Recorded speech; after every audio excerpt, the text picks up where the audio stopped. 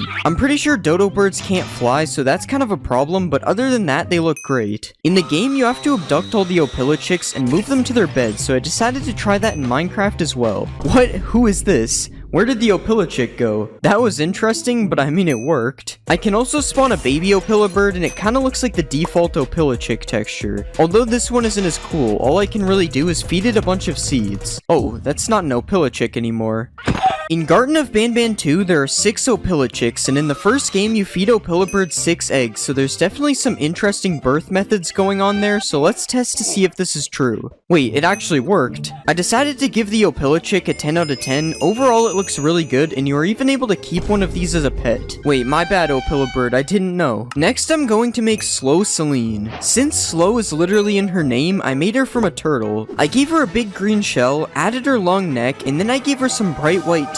After that, I added her 2 large eyes, and I drew a swirl on each side of her shell. I think she turned out pretty good. The eyes and the mouth are really creepy, just like in the actual game. Let's see a baby Slow Celine. I like how it's just a really small version of the regular one. In the actual game, Slow Celine chases you down a hallway, so I decided to add that as well. Okay, this is actually kind of scary. She's just slowly approaching. She is also not looking away, so I guess I have to keep standing still. Because I made Slow Celine from a turtle, I can also put her in the water and she she will be fine. Okay, she's not really that slow anymore. Imagine going to the beach and there was just a massive snail swimming around in the water. Probably happens in Florida. I decided to give Slow Celine a 9 out of 10. She looks really good in game, but she's kind of boring in general. It's time for the next mob. In the game, there are 7 different Fiddles crew members, so I made all of those next. I used a strider to make them all, and first I made brown Fiddles. This is the actual color used in the game. I don't really know how this is brown. Next I made cyan Fiddles, and there is a giant version of him in the game, but I don't know how to make that, so instead I just made a giant stack of cyan Fiddles. I'm sure the ones on the top are fine. Next I made emerald Fiddles, and this is him in game, and then I made orange Fiddles. Orange Fiddles only has 1 tooth. I wonder what happened to the other one. Pink Fiddles has 2 teeth, and apparently he is dead in the game, so I'm just gonna have to... Next I made red Fiddles, and he is my favorite because his eyes just stay like this forever. Like, how is he able to see anything? Here's me riding a red Fiddles as well. He honestly looks better than the actual strider. The last Fiddles is yellow Fiddles, who apparently has a pirate-like appearance because of his missing eye. So cause of this, I am kidnapping him in a boat. I'm going to give the Fiddles a 63 out of 10. There's 7 of them, so they get 7x the score. Next I made Sheriff Toadster. I made him a frog because that's probably what he is. I changed the shape of his body, colored him the same color as the McDonald's villain, and made his weird shaped head. Next I added his teeth, and I gave him his badge on his chest. Finally I colored in his belly, and gave him this little hat on top of his eye. I'm not gonna lie, he doesn't really look like he's smiling. Instead he looks like the bully from Arthur. His arms are also completely broken. I'm pretty sure I attached them to his legs. Sheriff Toadster probably fights crime, so I'm going to steal No Pillow Chick in front of him and see what he does. He doesn't appear to be doing too much. He is jumping really high though. He definitely made it through police training. Maybe an army of Toadsters will stop me. I already knew they wouldn't. I don't know why I did this. Oh, I guess Sheriff Toadster is hungry. I'm going to give Sheriff Toadster a 7 out of 10. He looks kind of weird, honestly. It's time for the next mob. Next I made Nab Nab. I made Nab Nab from a spider because he kind of looks like a spider. I gave him some long legs and arms, changed the shape of his body, and then I colored him fully blue. After that I gave him some teeth, then I added his tongue, and finally I gave him 3 eyes. Okay, I don't think his legs are supposed to look like that. I fixed his legs, and then he looked a lot better in game. Well, I don't know about better, but putting him sideways actually makes him look scary. In the game, you get chased by Nab Nab, so I decided to try that in Minecraft. Yeah, this is definitely not something you want chasing you. It just looks so weird because in the actual game, he's on the roof and not on the ground. Nab Nab is also supposed to have a birthday hat, and I didn't even notice, so we'll just pretend I added a hat. Also, if you can't tell, Nab Nab is Ban spelt backwards, so because of that, you should eat Dirkbus. But I decided to get Sheriff Toadster to lock him up for good. He sure won't be escaping this jail, especially not through the vents. I decided to give Nab Nab a 6 out of 10. He looks kinda cursed. I'm sorry, Nab Nab, I meant 10, I swear. Next, I decided to make Zolphius. I don't know what Zolphius is, but he's big, so I made him from a ghast. Zolphius is just a circle with a face that looks like it was drawn by a 1-year-old, so I decided to do that. The only difference is I'm not 1 years old, I think. I added Zolphius to the game, and it kinda reminds me of when I made Ambush. They look very similar. I would have to say that Zolphius is scarier though. It's something about the amazing art skill required to make his face. I decided to visit the Nether to find a wild Zolphius. He kinda looks like a ping pong paddle, so let's see who will win a game of ping pong, me or Zolphius. I don't think he wanted to play. I wonder what it will look like if I fill the whole sky with Zolphiuses. Yeah, this is a pretty good Minecraft experience. I literally cannot hear anything. I'm going to give Zolphius an 8 out of 10. He's a big flying drawing. How bad could he be? It's time for the next mob. Next, I'm making Mini Josh. It is unknown if Mini Josh will be hostile, but I'm assuming he is, so I made him from a silverfish because they are small and hostile. I deleted all of these things, added his legs, made his body bigger, and then I gave him some arms. After that, I added his head, colored him fully green, and then I added his eyes. Mini Josh looks like he's sad, so I gave him a sad mouth, and then I added him to the game. I was surprised with how he looks in game. All this waddling looks pretty weird. Also, none of his body parts move, which makes him look pretty bad. I decided to spawn Mini Josh with Jumbo Josh, and what happened next was shocking. I'm just kidding, you probably expected this. Next, I spawned an army of Mini Joshes, and then I made them fight Jumbo Josh. This is like a Mr. Beast video, 100 kids versus 1 adult. Mini Joshes could actually win this one, there's a lot of them. Never mind, Jumbo Josh seems to be invincible. I decided to give Mini Josh a 5 out of 10, he's kinda missing a lot of things, like moving arms and legs. It's time for the next mob. You're probably wondering where Jumbo Josh came from. I used the Warden to make Jumbo Josh, and I gave him a big head, a creepy mouth, and then I added some green texture all around him. Jumbo Josh is massive in game, and he actually looks really good as the Warden. Jumbo Josh also tells kids to eat fruits and vegetables to to become strong like him, but honestly, I wouldn't let him near your kids. I went to the deep dark to see Jumbo Josh emerge from the ground, and then I fed him some fruit and vegetables like he says. Unfortunately, Jumbo Josh didn't want to eat the food, and instead he wanted to eat me.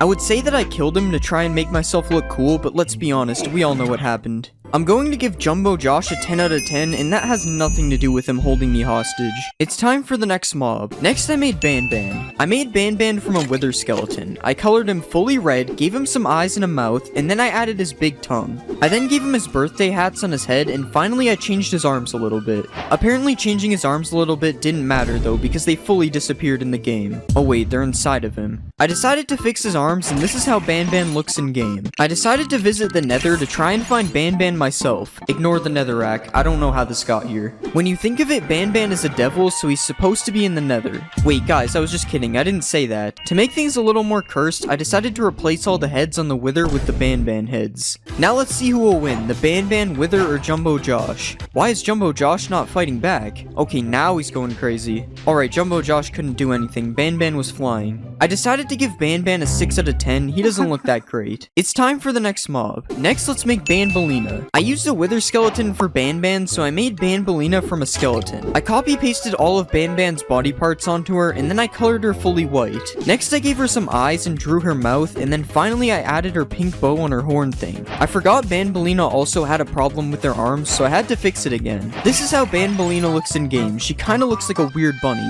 I then spawned a Banbalina army and made them fight Jumbo Josh. Okay, they're all just fighting each other. Yeah, Jumbo Josh wins this easily. Banbalina is cool, but look at me spawning a bunch of crows. I then made Ban Ban fight Banbalina to see who would win. I'm sorry, Banbalina, I kind of already knew what would happen. I decided to give Banbalina a 5 out of 10. It's not because I don't like her, it's just because I don't like her. Next, I made Opilabird. I used a chicken to make Opilabird, and I gave her a long neck, some purple wings, and a yellow beak. I then added these creepy looking eyes to her and added her to the game. Opilabird actually looks pretty good as well, but the baby, not so much. At least I don't have to worry about her chasing me though, because she's a chicken. Well, she'll chase me, but she's not gonna do anything, I think. In the game, Opilabird is supposed to fall into the ball pit, so I decided to test if she would survive a massive fall in Minecraft. She made it to the ground without taking damage. There is a minigame where you have to feed Opilabird 6 eggs, so I added that to the game as well. Kind of. I tried to swap Jumbo Josh and Opilabird's textures around to make a joke, but this just happened.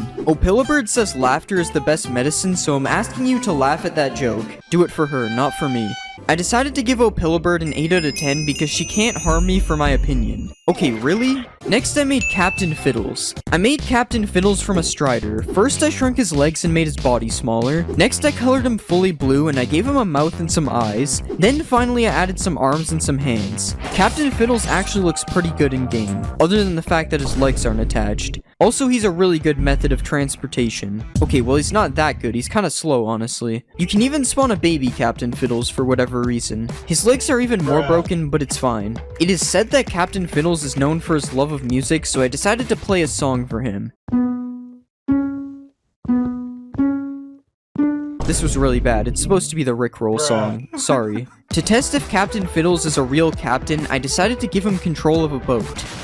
I'm going to give Captain Fiddles a 9 out of 10 because there isn't that much wrong with him. I added every monster from Rainbow Friends Chapter 2 to Minecraft. First, I made Cyan, and I used a Ravager because they look exactly the same. I removed this stuff, colored her Cyan, and gave her some eyes. I added Cyan to the game, and she was actually looking pretty good. Oh wait, she's attacking all the villagers. I don't really want her to be doing that. That also made me notice that her legs look really bad when she's running, but other than that, she looks fine. She also has a really big shadow. That looks kind of funny. In the game, you get chased by Cyan, so I decided to see how that looks in Minecraft. Cyan is really fast in the actual game, and she's also pretty fast in Minecraft too, so that's pretty accurate. Okay, this is actually kind of scary. She looks really hungry. Oh wow, she also does a lot of damage. I can't let her hit me again. That would be bad. Since Cyan does so much damage, I decided to see if she can beat an iron golem in a fight. Okay, I don't even have to use the stick. They're already mad. Come on, Cyan. You can beat this guy easily. Okay, never mind. I was wrong. It looks like the iron golem can beat Cyan easily. easily. Oh wait, why did she drop a saddle? That's kind of weird. I decided to give Cyan a 9 out of 10. She looks really good, and her chase in Minecraft is really accurate. It's time for the next mob. Next I made Yellow, and I decided to use a hoglin to make him. I shrunk his whole body, colored him yellow, and gave him his propeller thing on his back. I added Yellow to the game, and I can't really tell if he looks good or bad. To be fair, Yellow is quite hard to make, so this honestly doesn't look that bad. He also has a big shadow just like Cyan. That's really weird. Since hoglins can't live in the overworld, I decided to go to the nether to find a wild yellow. Okay, here's a group of yellows that I definitely didn't spawn in. I found them naturally. Oh yeah, there's also a baby yellow, but I think something is wrong with him. Let me know in the comments if you can tell what's wrong with him. It's kind of hard to see. Since Yellow is supposed to be able to fly, I decided to see if I can make Yellow fly in Minecraft as well. Okay, now you might think hoglins can't fly, but there's actually a secret in Minecraft where if you look at the ground for 3 seconds and then look all the way up as fast as you can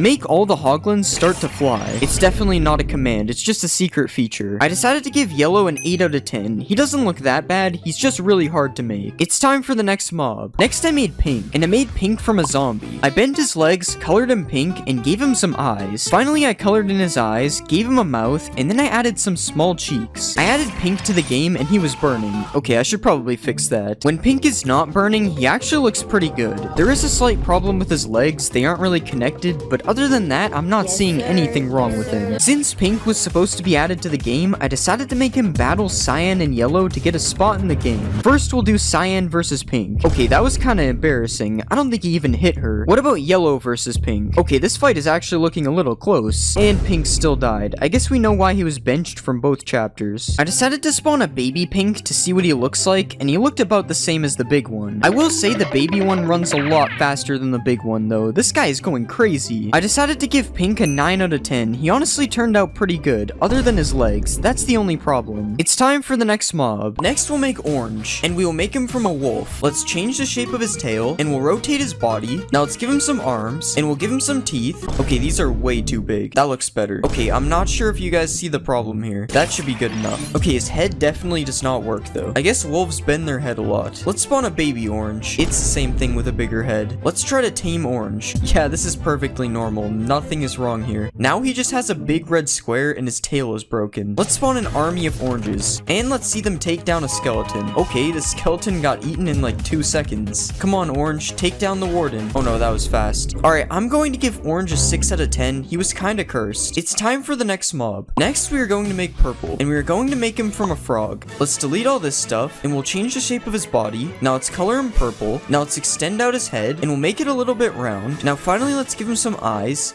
and we'll add some black pupils inside. Out of all the mobs to break, somehow this one isn't broken. Surprisingly, I think he looks really good. Okay, these vines need to get out of the way. What about a baby Purple? Oh yeah, frogs don't have babies. Let's see Purple eat this slime. Never mind, he's not hungry. Oh, never mind, he just attacked him. He looks so weird when he's swimming. Let's spawn an army of Purples. Wow, Purple jumps so high. The noise they make is really interesting. Let's see if Purple can take down Orange. Okay, I don't think Purple knows how to fight. Let's spawn a bunch of slimes. Okay, they're all too big. I love how there's no animation. The slime just travels to their mouth. Alright, I'm going to give Purple a 10 out of 10. I thought he looked really funny. It's time for the next mob. Next I made Red, and we are going to make him from a strider. Let's remove his hair, and we'll shrink his body. Now let's make him a bit shorter, and we'll color his head red, and let's color his pupils black, and finally we'll give him a couple shoes, and I think that looks good. Let's see him in game. Okay, something is definitely wrong with his legs, but other than that, I think he looks good. Oh god, why does it take so long for his legs to turn? Let's go to the nether, and here we have a Red walking on some lava. Okay, seriously, what happened to his legs? It's like they're backwards or something. I mean, now they're on the right side, but somehow that made it worse. Okay, that's close enough. We're just gonna ignore that. Let's ride a Red. Wait, this is the wrong fishing rod. Okay, this looks weird like it usually does. Let's see a baby Red. Okay, baby Red just has no legs. Let's spawn an army of Reds. Okay, Red army, follow me. Isn't this weird? Because Red is supposed to tell me what to do. Alright, I'm going to give Red an 8 out of 10. He looked pretty good. It's time for the next mob. Next, we will make Green, and we will make him from the warden. Let's shrink his body and head. Now let's color him fully green, and we'll color the back of his mouth black. Next, let's give him a bunch of white teeth, and we'll copy these to the top. Next, we'll extend out his eyes, and we'll make his eyes circular. Now, finally, let's draw his pupils, and that looks good. Let's see it in game. I don't know how I feel about this one. There's something about the way he moves that is very terrifying. He's also very tall. I'm not sure if that's accurate. I'm not going to lie, he kind of looks like a cactus monster. Let's find Green in the deep dark. Of course, we have to see him emerge from the ground. I'm not not gonna lie, that might be scarier than the warden. I wonder how this thing looks when it's angry. We'll give him a sheep that he can't hit. I'm sorry, sheep. Okay, that wasn't that cool. Let's spawn an army of greens, and let's see if the Flash can beat them. Oh, he's running at him. Yeah, the Flash will not win that. I give the green rainbow friend a 10 out of 10. He's honestly scarier than the warden. It's time for the next mob. Next, we are going to make blue, and we are going to make him from an iron golem. Let's make his arms a bit smaller, and we'll do the same for his legs. Now let's change the shape of his body, and we'll color him fully blue. Now let's add his crown, and we'll color it yellow. Next, we'll add the spiky parts on top, and we'll add his eyes, and let's put the circle inside this one, and we'll add the X to the other one. Now let's draw his mouth, and we'll put the drool on the side, and I think that looks pretty good. Let's see it in game. That looks pretty good, I think. Let's see if blue can beat Gordon Ramsay easily. Let's see if blue can beat Thor and Gordon Ramsay. Still too easy. Let's see if blue can beat Sully. Yeah, blue literally had no chance. Let's spawn an army of blues. Oh no. Oh god, this is bad. I think I spawned a little too many. There's so many of them, they can't even move. Sully's not even fighting back. He knows he's doomed. Never mind. Wow, he actually almost beat them. Well, he almost beat like 3% of them. I'm going to give blue a 10 out of 10. I think he looks perfect. I added every fan-made Garden of Banban monster to Minecraft. First, I made Admiral Krusty, and I'm using a spider for him because crabs are kind of like spiders. I deleted these things, colored him red, and then I added his claws. I added Admiral Krusty to the game, and he was honestly looking pretty good. I think this is probably one of my best looking mobs I've made so far. This actually looks a lot like him. I'm pretty sure he's supposed to have boots on his back legs though, so that's not good. But other than that, he looks great. I decided to spawn an army of Admiral Krusties, and then I got them all to chase me. I don't know why, but this actually looks kind of scary, and I'm not just saying that. It's something about the way their legs move. These are probably just the crabs getting revenge for being locked in a tank at the grocery store. Since Admiral Krusty is a water mob, I decided to see if he can beat a guardian in a fight. Come on, Admiral Krusty, you're the king of the water. You got this. Okay, this fight is taking a really long time. What is going on? And after all that, he still didn't win. I guess Admiral Krusty isn't the king of the water. He lost to a regular guardian, not even an elder guardian. I decided to give Admiral Krusty a 10 out of 10. I really like how he looks. He's one of my favorite mobs so far. It's time for the next mob. Next, I made Mr. Grimm, and I used a warden to make him because I felt like it. I don't know why. I changed the shape of his body, colored him black, and added some ear things to the side of his head. Next, I gave him a mouth, added some eyes, and gave him teeth. Okay, I don't know why, but he looked really weird before, so I changed everything, and now he looks a lot better. I added Mr. Grimm to the game, and he actually looked kind of scary, but not in a good way. I don't know why, but this dude kind of looks like Santa. I think it's his mouth. It kind of looks like it's supposed to be a beard. I decided to go to the deep dark, and then I made a Mr. Grimm emerge from the ground. Mr. Grimm is a magician, so it makes sense for him to do that. It's honestly a pretty good magic trick. I never even noticed this before, but his animations don't really fit him. It kind of looks broken. I decided to spawn an army of Mr. Grimms, and then I did the usual. Oh no, they're angry. Why do these guys look so weird when they chase you? Like, look at their head. What is going on? Maybe I should have connected their head to the body, because that looks really weird. I decided to give Mr. Grimm a 7 out of 10. I'm not really sure if he looks good or not. He looks kind of weird. It's time for the next mob. Next, I decided to make Nighty Boo, and I used a phantom to make him because a bat is a little too small. I changed the shape of his body, colored him green, and then I added his ears. Next, I added his hat, gave him some eyes, and then I made his other face on the bottom. I added Nighty Boo to the game, and I honestly can't really tell if he looks good or not. It's very hard to see his faces. Okay, I guess that looks pretty good. I'm not sure if he really matches the actual Nighty Boo, though. I also don't know why he has these particles on his wings. I guess I'm not up to date on phantom lore. All I know about phantoms is that they're very annoying. Since phantoms like to fight, let's see if Nighty Boo can beat Admiral Krusty.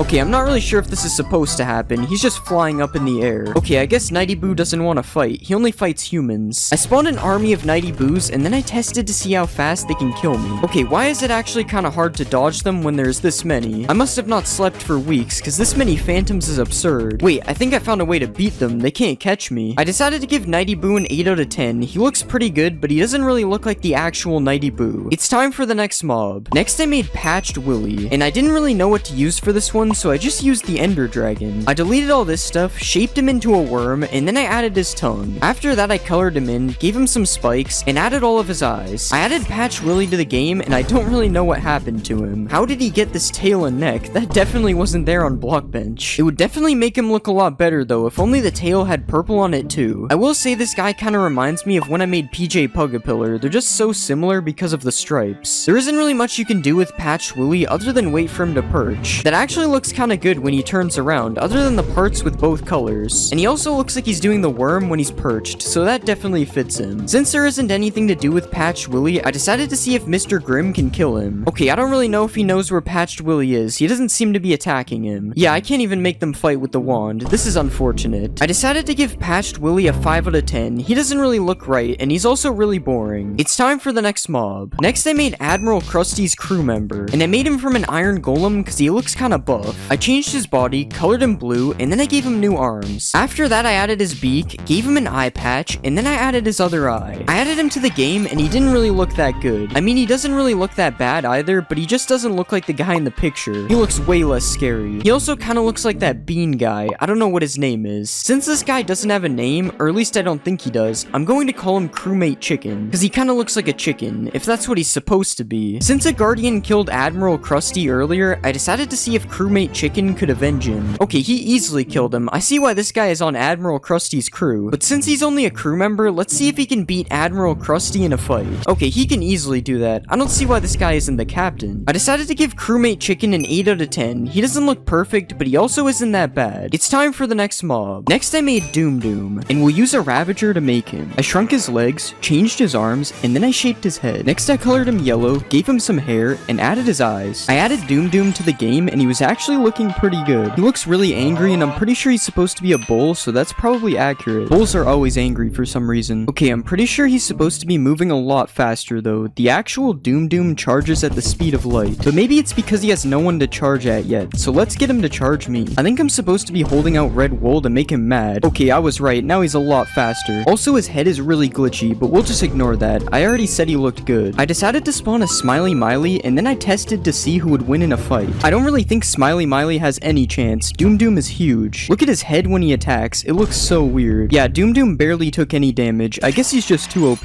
I decided to give Doom Doom a 9 out of 10. I really liked how he turned out. He's a scary looking bull. It's time for the next mob. Next, I made Hungry Tammy, and we'll make him from a wither. I removed all this stuff, shrunk his head, and then I colored him blue. Next, I added his tongue, gave him some eyes, and added his arms. I added Hungry Tammy to the game, and he was actually looking pretty scary. He probably shouldn't be going on a rampage like this, but I guess it fits his character. Also, his legs shouldn't be floating. I'm pretty sure he's supposed to walk. But other than that list of things that are wrong, he actually looks pretty good. Oh wait, there's also another problem. Apparently his head isn't connected. Since Hungry Tammy is probably really hungry, it says it in his name, I decided to give him some food next. Okay, I don't think he wants to eat the food. What about in living form? Okay, that's much better. Now he's eating. I decided to spawn a Doom Doom, and then I made him fight Hungry Tammy to see who would win. Okay, this is probably the most unfair fight yet. Doom Doom has no way of attacking him. He's taking a lot of hits though. He seems pretty strong. Rip Doom Doom, but if you think of it, he is just a giant cow, so that's probably why he lost. I decided to give Hungry Tammy a 9 out of 10. He looks really good, but his legs shouldn't be floating. It's time for the next mob. Next, I made Zolflina, and we already have Zolfius, so we're just gonna use this. I colored her pink, added some outlines on her eyes and mouth, and then I gave her a bow. I added Zolflina to the game, and she was honestly looking pretty good. It's kind of hard for her not to look good though. She's not really a hard monster to make. I will say that her eyes are a little messed up though. I don't remember it looking like this in Blockbench. Also, I don't know why every time I try to look at her, she looks away. It's really annoying. Since Hungry Tammy is in the screenshot with Zolflina, I decided to make them fight. Okay, I don't think Hungry Tammy is able to fight, and also Zolflina's fireballs do no damage, so this fight will literally go on forever. Or maybe they're just friends and it's supposed to be like this. I went to the nether to find a wild Zolflina, and she honestly looks a lot better in the nether. Her color seems to blend in a lot better here. And then I spawned an army of Zolflinas, and I made them attack me. I don't know why I do this every time. They're just bullying me at this point. I decided to give Zolflina an 8 out of 10. She looks how she's supposed to, but I don't know how much I like her. Next, I made Smiley Miley, and I used an Enderman because she's really tall. I changed her body, colored her blue, and finally I gave her some eyes. Smiley Miley ended up looking really good in game. Well, her face is a little creepy, but I'm still calling it good. Oh, her legs also don't seem to be attached when she walks, but it's fine. She still looks good. Since I made her from an Enderman, I decided to look her in the eyes, and then this happened. Okay, I think there is something wrong with her head, but I can't really tell what. Oh wait, no, I'm sorry, please stop. I decided to go to the end to find some more Smiley Mileys, and then I obviously got them to chase me. When will I stop getting mobs to chase me? Probably never. I decided to give Smiley Miley an 8 out of 10. She looks good, but she was a little broken. It's time for the next mob. Next, I made Sharky Klee, and I used a warden to make him. First, I changed his body, then I colored him black, and finally I added the fins on his head. I added Sharky Klee to the game, and he actually ended up looking pretty scary, which is good because I made him from a warden. I decided to go to the deep dark to find Sharky Klee, and then I watched him emerge emerge from the ground. I feel like this guy should be the actual warden. He seems to fit the job perfectly. I spawned an army of Sharky Clees, and then I got them all to chase me. What a nice day to go for a swim. I hope there aren't any sharks out here. Wait, where did they go? Oh, there they are. I went too far. I probably should have stayed away though. This isn't looking good. I decided to give Sharky Clee a 10 out of 10. He honestly looks really good. It's time for the next mob. Next I made Slime Rancher, and I used a slime to make him because it's in his name. First I made him bigger, then I colored him a different green, and finally I gave him some eyes. I've never remade a slime before, so hopefully this works. Oh, it actually worked. I didn't expect that. And I didn't expect him to be this big. I think this is the biggest mob I've made yet. Oh, I guess we'll ignore the back here. I didn't realize that would happen. Mojang should change the real slimes to this guy. If he was in the game, I would never enter a super flat world again. I spawned an army of slime ranchers, and it was actually pretty cool because of the different sizes of slimes. I feel like the small one is the size I thought it would be. I also spawned a really big slime rancher, and this looks like something from a really bad horror movie. Pro is terrorizing the city. I decided to see if Slime Rancher could beat Smiley Miley because I honestly didn't know. Okay, it looks like Slime Rancher just doesn't attack. That's unfortunate. And the babies don't want to avenge him either. RIP. I decided to give Slime Rancher a 10 out of 10. He looked really good, especially the massive one. It's time for the next mob. Next I made Sad Seth, and I decided to use a wither skeleton for this one. I changed the shape of his body, colored him red, and then I gave him some extra arms. Okay, I'm not gonna lie, I don't know if I like this guy that much. The bottom eyes kind of look out of place, and also the sword he is holding just shouldn't be there. Actually, I can get rid of the sword. I forgot. It doesn't make him much better though. You're not even able to see some of his arms. Also, when he walks, his arms go through his body. That's great. Okay, I'm just hating. It's time to move on. Let's see if Sad Seth can beat Smiley Miley in a fight. I honestly think Sad Seth should win this one because he is a wither. Okay, it appears I'm wrong. Smiley Miley is just built different. I'm sorry, Sad Seth, but I gotta do it. You let me down. I decided to give Sad Seth a 6 out of 10. He looks fine, but he's just too broken. It's time for the next mob. Next I made Froggy Quack, and I decided to make him from an iron golem. First I changed his body, next I colored him green, and finally I added his head on the top. Okay, he actually looks a lot better than I thought he would. I thought for sure the head on top would look weirder. I will say the iron golem animations actually fit him pretty well too. Nothing is broken. But I don't know, he's kind of a weird looking monster in general, so I'm not gonna say he looks perfect. I decided to spawn a Sharky Clee, and then both of them started fighting before I even did anything. I thought these guys would be friends. I wasn't trying to make them fight. I decided to spawn 5 Froggy Quacks, and then I made them all fight Sharky Clee for revenge. I'm not gonna lie, I still don't know if these guys can win. They're kind of getting destroyed. Yeah, I don't know. It's not looking good. Come on, Froggy Quack. Okay, I guess 6 Froggy Quacks isn't enough to take out Sharky Clee. I decided to give Froggy Quack an 8 out of 10. He didn't look that bad, but he wasn't the best either. It's time for the next mob. Next, I made Whaley Bow. I made him from a pillager. I shrunk his limbs, colored him blue, and then I gave him some eyes. I added Whaley Bow to the game, and he seemed kind of scared. Like, why is he just aiming his bow at me? Oh, it's probably because Sharky Clee is right there, and sharks eat whales. But honestly, I can't really tell if this guy looks good or bad. Like, he looks like the picture, so that's good. But he also kind of looks like a weird cartoon character, and I'm not sure if he's supposed to be like that. I decided to spawn an army of Whaley Bows, and then I spawned 1 Froggy Quack to see if they can kill him. Alright, Whaley Bow already lost to the shark, but can he beat the frog? Okay, I'm not really sure if they can do it. They're just shooting each other instead of him. He seems to be taking damage really fast though, so it's possible that they could win. No way, the whales actually did it. Maybe they aren't so bad after all. I decided to give Whaley Bow an 8 out of 10. It would have been lower, but I raised it because they defeated Froggy Quack. It's time for the next mob. Next I made Toxic Gazer, and I made him from a witch because they like to throw poison. I changed his arms a bit, gave him a longer neck, and then I colored him green. Next I gave him an eye, and finally I added these weird things that hang off his face. Yeah, I don't really know how I feel about this guy. His face looks kind of weird. I think it's the things that are hanging off his head. They don't look anything like the actual monster. I will say the rest of him looks pretty accurate though. Since Toxic Gazer is toxic, let's see him throw a bottle of poison at me. That's not poison, that's slowness. Oh wait, there we go. That was kind of rude. Don't worry, I got him back. Wait, why is he drinking Zolphius juice? What is going on? I decided to spawn a Whaley Bow, and then I made them fight to see who would win. This is such a weird fight because neither of them can melee, but it looks like Toxic Gazer is gonna lose. He seems to have no interest in the fight anymore. Okay, this just isn't ending. I guess it's a tie. I decided to give Toxic Gazer a 6 out of 10. I didn't really like the way he looked. It's time for the next mob. Next I made Chili. I decided to use a creeper for Chili. First I removed his head, next I colored him blue, and then I gave him a mouth. After that I added his eye, gave him some teeth, and finally I added his horns. I added Chili to the game, and he actually actually looked really good. I kind of expected this guy to look bad because he looks really goofy in general, but he might be one of my favorites so far. I will say that his red nose is really bothering me though. It makes him look like a clown. Since Chili is a creeper, I decided to see a supercharged Chili next. Okay, the charge isn't really meant for him. This is kind of cursed. I decided to spawn a toxic gazer, and then I tested to see if a regular Chili can kill him. Okay, he actually survived, and I respect it, honestly. He just stood there and took the blast. He didn't even try to run. I decided to give Chili a 10 out of 10. I don't know why, but I really like him. It's time for the next mob. Next, I made Evil Zolphius. I already have Zolphius, so I just removed his old face, added some white eyes, and gave him a way scarier mouth. Okay, I'm not gonna lie, I'm pretty sure regular Zolphius is evil already, so this guy must be a menace. I'm scared of what he'll do to me for even looking at him. But I will say he actually looks really good. I think the red under his eyes made him look a lot better. This also reminds me of some of the Doors monsters I made because a lot of them look like this. I decided to go to the Nether to find an evil Zolphius, and then I decided to have a ping pong match with him. Okay, that wasn't really fair. He was stuck in the ground. I spawned an army of evil Zolphiuses, and then I decided to see how long it would take them to kill me. Okay, off to a good start. They already hit me. This looks like something you would find in your house at 3 a.m. Okay, I'm dead, but that actually took a while. These guys kind of suck. I decided to give evil Zolphius an 8 out of 10. He looks pretty good, but I think I prefer normal Zolphius. It's time for the next mob. Next, I made Sandy Jax, and I used a frog to make him because why not? I got rid of all this stuff, expanded his body, and then I colored him brown. I added Sandy Jax to the game, and I'm not gonna lie, he was looking kind of strange. This guy looks kind of like a Diglett with a crown, and I don't know why, but he also looks like some kind of Burger King mascot. Oh, and he could also look like Mr. Potato Head, I guess. At least he can jump high. That is something good about him. I decided to spawn a baby Sandy Jax, which isn't a real thing, and then I spawned a tiny slime rancher for him to eat. Wow, he ate that thing instantly. I guess he was hungry. I decided to give Sandy Jax a 5 out of 10. I don't really like him. He looks weird. Next, I made Hunky Jake, and I used a warden. I changed the shape of his body, colored him pink, and then I added his hat. I added Hunky Jake to the game, and he was actually looking pretty good. Okay, maybe his animations don't really match him, but if he isn't moving, he looks fine. I also just noticed that his head keeps going into his body, but unfortunately, it's gonna stay like that. Since Hunky Jake looks really strong, let's see if he can beat an Iron Golem. Okay, this was stupid. He obviously can beat an Iron Golem. He's a warden. Since Hunky Jake is a warden, I decided to go find him in the deep dark. Oh, that actually looks pretty good. I was expecting the animation to be broken. I decided to spawn an army of Hunky Jakes, and then I watched them all chase me. Oh no, they're getting angry. Yeah, I wouldn't want this to happen to me. They look so scary with no legs. I decided to give Hunky Jake a 9 out of 10. His animations are broken, but he looks good. It's time for the next mob. Next, I made the Jester. I used a pillager for the Jester. I colored one half purple, added some spikes, and then I gave him some eyes. I added the Jester to the game, and he looked pretty good. He looks a lot better than I thought he would. His face looked kind of weird in blockbench. He also needs to stop aiming the bow at me. I'm not hostile. Next, I decided to see who would win, the Jester or Hunky Jake. I think we already know what's gonna happen. Yeah, the Jester got one hit. He had no chance. I decided to spawn an army of Jesters, and then I put them all against Hunky Jake. Okay, they might be able to win this time. There's a lot of them. That is if they stop shooting each other. Yeah, Hunky Jake wins this one too. Hopefully the Jester is more powerful in the real game. I decided to give the Jester an 8 out of 10. He looks pretty good, but also kind of weird. It's time for the next mob. Next, I made Evil Banbaleena. For this one, I used a piglin. I colored her white, added some creepy eyes, and then I gave her some horns. Oh, that's not a piglin, that's a pig. Evil Banbaleena actually looks really good in game. She might be even better than Evil Banban. Oh yeah, she turns into a zombie. We have to go to the Nether. But as I was saying, she actually looks really scary, even in Minecraft. Come on, Banbaleena, give me some pearls. No, that's not what I wanted. I decided to spawn a baby Banbaleena, and it looked just as scary, and then I spawned an army of evil Banbaleenas. Oh, some of them have drip. After that, I decided to get chased by all the Banbaleenas. I won't be late for class again, I'm sorry. I guess she doesn't want to send me to the principal's office. I decided to give Evil Banbaleena a 10 out of 10. She actually looks pretty scary in Minecraft. It's time for the next mob. Next, I made Sharp Claw, and I used an Iron Golem to make him. I changed the shape of his body, colored him pink, and then I added his eyes. Okay, this actually looks pretty good in game. Well, at least he looks like the picture. His nails are also really dirty. This guy definitely needs a shower. Sharp Claw kind of looks like Barney, so let's see if he's a friendly dinosaur. Okay, I don't think he wants to be friends. He's kind of mean, actually. Because he's so mean, I decided to make him fight Hunky Jake. Okay, maybe I shouldn't have done that. We already know Hunky Jake can beat an Iron Golem from earlier. But what about 4 Sharp Claws? Okay, one is already dead. This isn't looking good. Dang, Hunky Jake is crazy. Yeah, I guess 4 Sharp Claws can't take this guy out. He's invincible. I decided to give Sharp Claw a 7 out of 10. I'm disappointed that 4 of them couldn't kill a hunky Jake. It's time for the next mob. Next I made Charlie Cake. I decided to make him from a creeper. I deleted all this stuff, shaped him into a cake, and then I colored him in. After that I drew his faces, added these things, and gave him some eyes. I don't think this is the right cake. He doesn't appear to be moving. Charlie Cake actually looks pretty decent, but I'm pretty sure he's supposed to be a lot bigger. I don't know how he ended up this small. I will say he looks like he tastes a lot better than the actual cake though. Hey man, I was just kidding. I'm not gonna eat you. I decided to see a baby Charlie Cake, and then I realized that isn't real, so instead I spawned a supercharged Charlie Cake. Okay, I think the charge is a little bit tall for him. Oh, and the head is also moving. That's kind of weird. I decided to spawn a sharp claw, and then I tested if supercharged Charlie Cake can one-shot him. Oh wow, that actually did a lot of damage, and he wasn't even really close to him, so he probably could have killed him. Here you go, sharp claw. I'll fix you up. I decided to give Charlie Cake a 7 out of 10. I don't really like how he looks. It's time for the next mob. Next I made Cyclopus. I used a hoglin to make him. First I deleted all this stuff, next I colored him in, and then I gave him an eye. After that I gave him teeth, added his arms, and I put the collar around his arm. Cyclopus actually looks pretty good in game, but I'm not sure why he is shaking. Oh yeah, he turns into a zombie, that's why he's shaking. I went to the nether to go and find Cyclopus, and this is how he looks without the shake. I'm not gonna lie, he looks kinda like Stinky Joel from the last video, except he's red. This guy is walking a lot slower though, and he looks like he wants to eat me for dinner. What about a baby Cyclopus? Okay, this guy is way too small. I don't think he can even jump up 1 block. I decided to spawn an army of Cyclopses, and then I made them all chase me. I don't know why they're so much faster now that they want to kill me. This is unfair. Okay, I need to stop getting chased by things. This is like the 3rd time this video.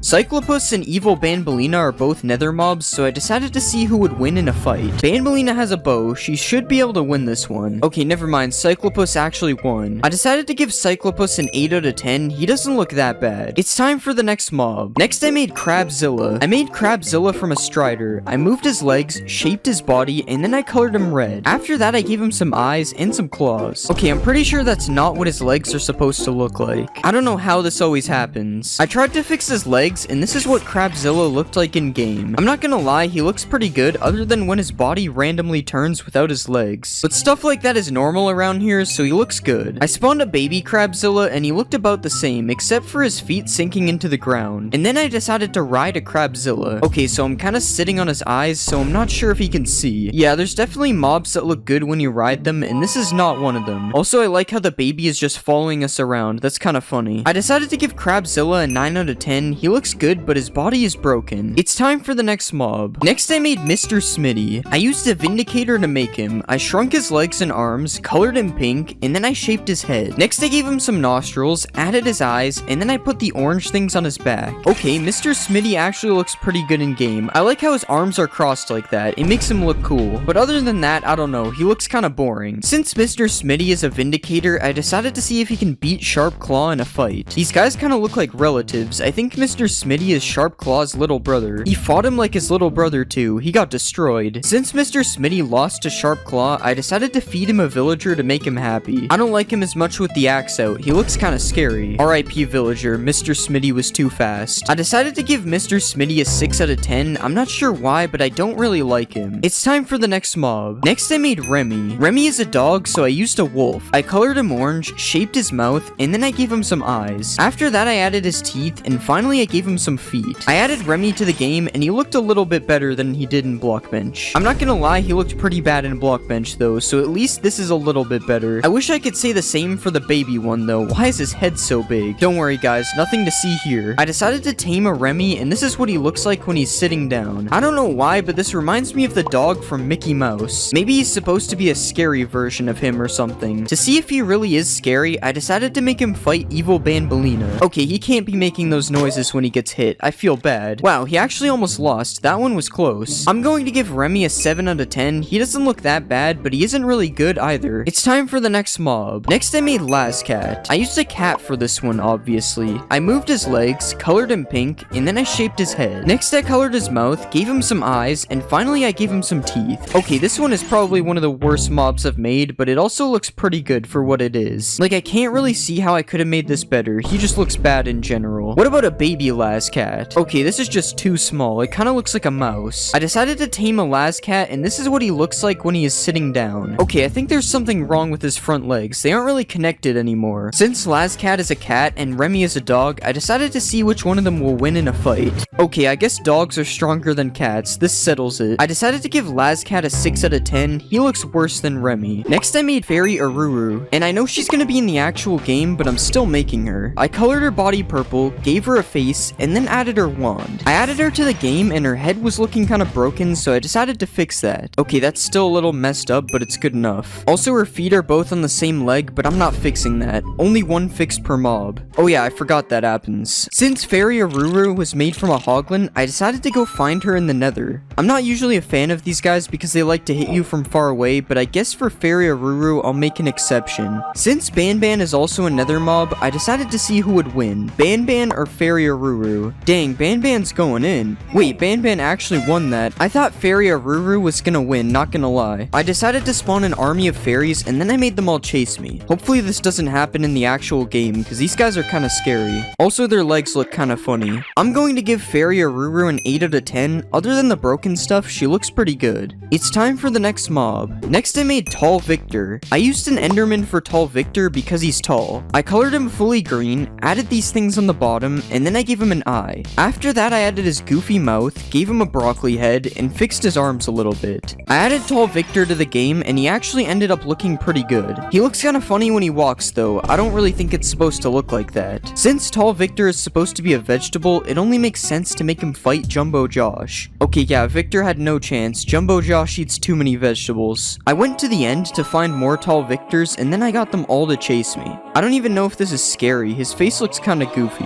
Okay, well, even if it's not scary, it's still deadly. Tall Victor, you better apologize for killing me or I'm not looking away. I'm going to give Tall Victor a 9 out of 10. He honestly looks pretty good, especially as a meal. Next, I made Nibbler. I decided to make Nibbler from a wither, cause, well, I don't know, I just never used the wither. I kinda forgot to record me making Nibbler, so here's me adding some orange things on his arms, cause that's all I have. I spawned the Nibbler in game, and he was honestly looking pretty crazy. Ignore the black spot on the bottom. I didn't know this would happen. I'm pretty sure Nibbler doesn't fly around and attack random mobs, so I don't think this is accurate. I'm also not sure if you see it, but he kinda looks like the guy from Monsters Inc. There's honestly not much to do with this guy, so I decided to see if he can beat Jumbo Josh. Jumbo Josh is the most powerful Banban mob so far, but he might lose this one. Yeah, Nibbler's health bar is barely moving. This isn't looking good. Come on, Jumbo Josh, you can win this one. Okay, I was lying. There's no way he was winning this one. I guess I'm gonna have to step in and end this. Yeah, I had even less chance than Jumbo Josh. Nibbler is too good. I decided to give Nibbler an 8 out of 10. I honestly can't really tell if he looks good or bad, so I'm just gonna go with good. It's time for the next mob. Next, I made Miss Luna. I decided to make her from a bee because I think she's a bug. I colored her body purple, gave her some eyes, and then I added her crown. After that, I added her dress, gave her some legs, and finally added her wings. She actually ended up looking pretty good in game. The flying suits her well. I will say her eyes look kinda weird though. She looks sad. I decided to spawn a baby Miss Luna, and it looked exactly the same. I don't really know what I was expecting. Miss Luna is probably pretty good at fighting, so I decided to put that to the test. Okay, maybe I was wrong. She didn't even really fight. I spawned an army of Miss Lunas, and then I decided to make them all follow me. Okay, this one isn't that scary. Oh wait, why is she upside down? Wait, I just noticed that bees like to attack zoglins for some reason. Look at them all ganging up on the zoglin, like what is going on? I decided to give Miss Luna an 8 out of 10. She looks really good, but she doesn't really do anything. She's kinda boring. It's time for the next mob. Next, I made Dr. Fluffy Pants. I made him from a panda. I moved his head, colored him blue, and then I gave him a mouth. Next, I added his eyes, gave him some ear things, and made the heart on his chest. Dr. Fluffy Pants is definitely an interesting name for a guy like this. He looks kinda buff. Also, we'll ignore his head. I know it's broken, but I don't care. Wait, look at him rolling around. That's kinda crazy. Since I made him from a panda, I decided to feed Dr. Fluffy Pants some bamboo. Yeah, there's definitely something wrong with him. This is not okay. I decided to spawn a baby Dr. Fluffy Pants, and this is what happened. Well, the good thing is I can't break him by feeding him bamboo. The bad thing is his head is floating higher than before by default. Oh wait, they're following me because I'm holding bamboo. I didn't even realize. Since Dr. Fluffy Pants is a doctor, I decided to see if he can perform an operation. Alright, I guess he doesn't feel like doing it. He's just gonna leave this villager to die. I decided to give Dr. Fluffy Pants a 7 out of 10. I like how he looks, but his head is broken. We can't excuse that. It's time for the next mob. Next I made Chef Pigster, and I made him from a pig. I gave him his face on his chest, added his other head on the top, and then I gave him some sideways arms. Chef Pigster actually looks pretty good in game, but I'm pretty sure he's supposed to be a lot bigger. His arms also don't move with his head, but I'm not fixing that. Chef Pigster is supposed to be a chef, so I decided to see if he can cook me a meal. I probably shouldn't have chosen a pork chop, that's kinda messed up. After that, I decided to spawn a baby Chef Pigster. I kinda forgot that all the baby pigs have this weird thing with their head. Also, there's an eye on his back, not sure how I didn't notice that. I spawned an army of Chef Pigsters, and then I made them all follow me. Yeah, this definitely isn't scary at all. I decided to give Chef Pigster an 8 out of 10. His bottom head looks really good. Not the top head though, I don't know what this is.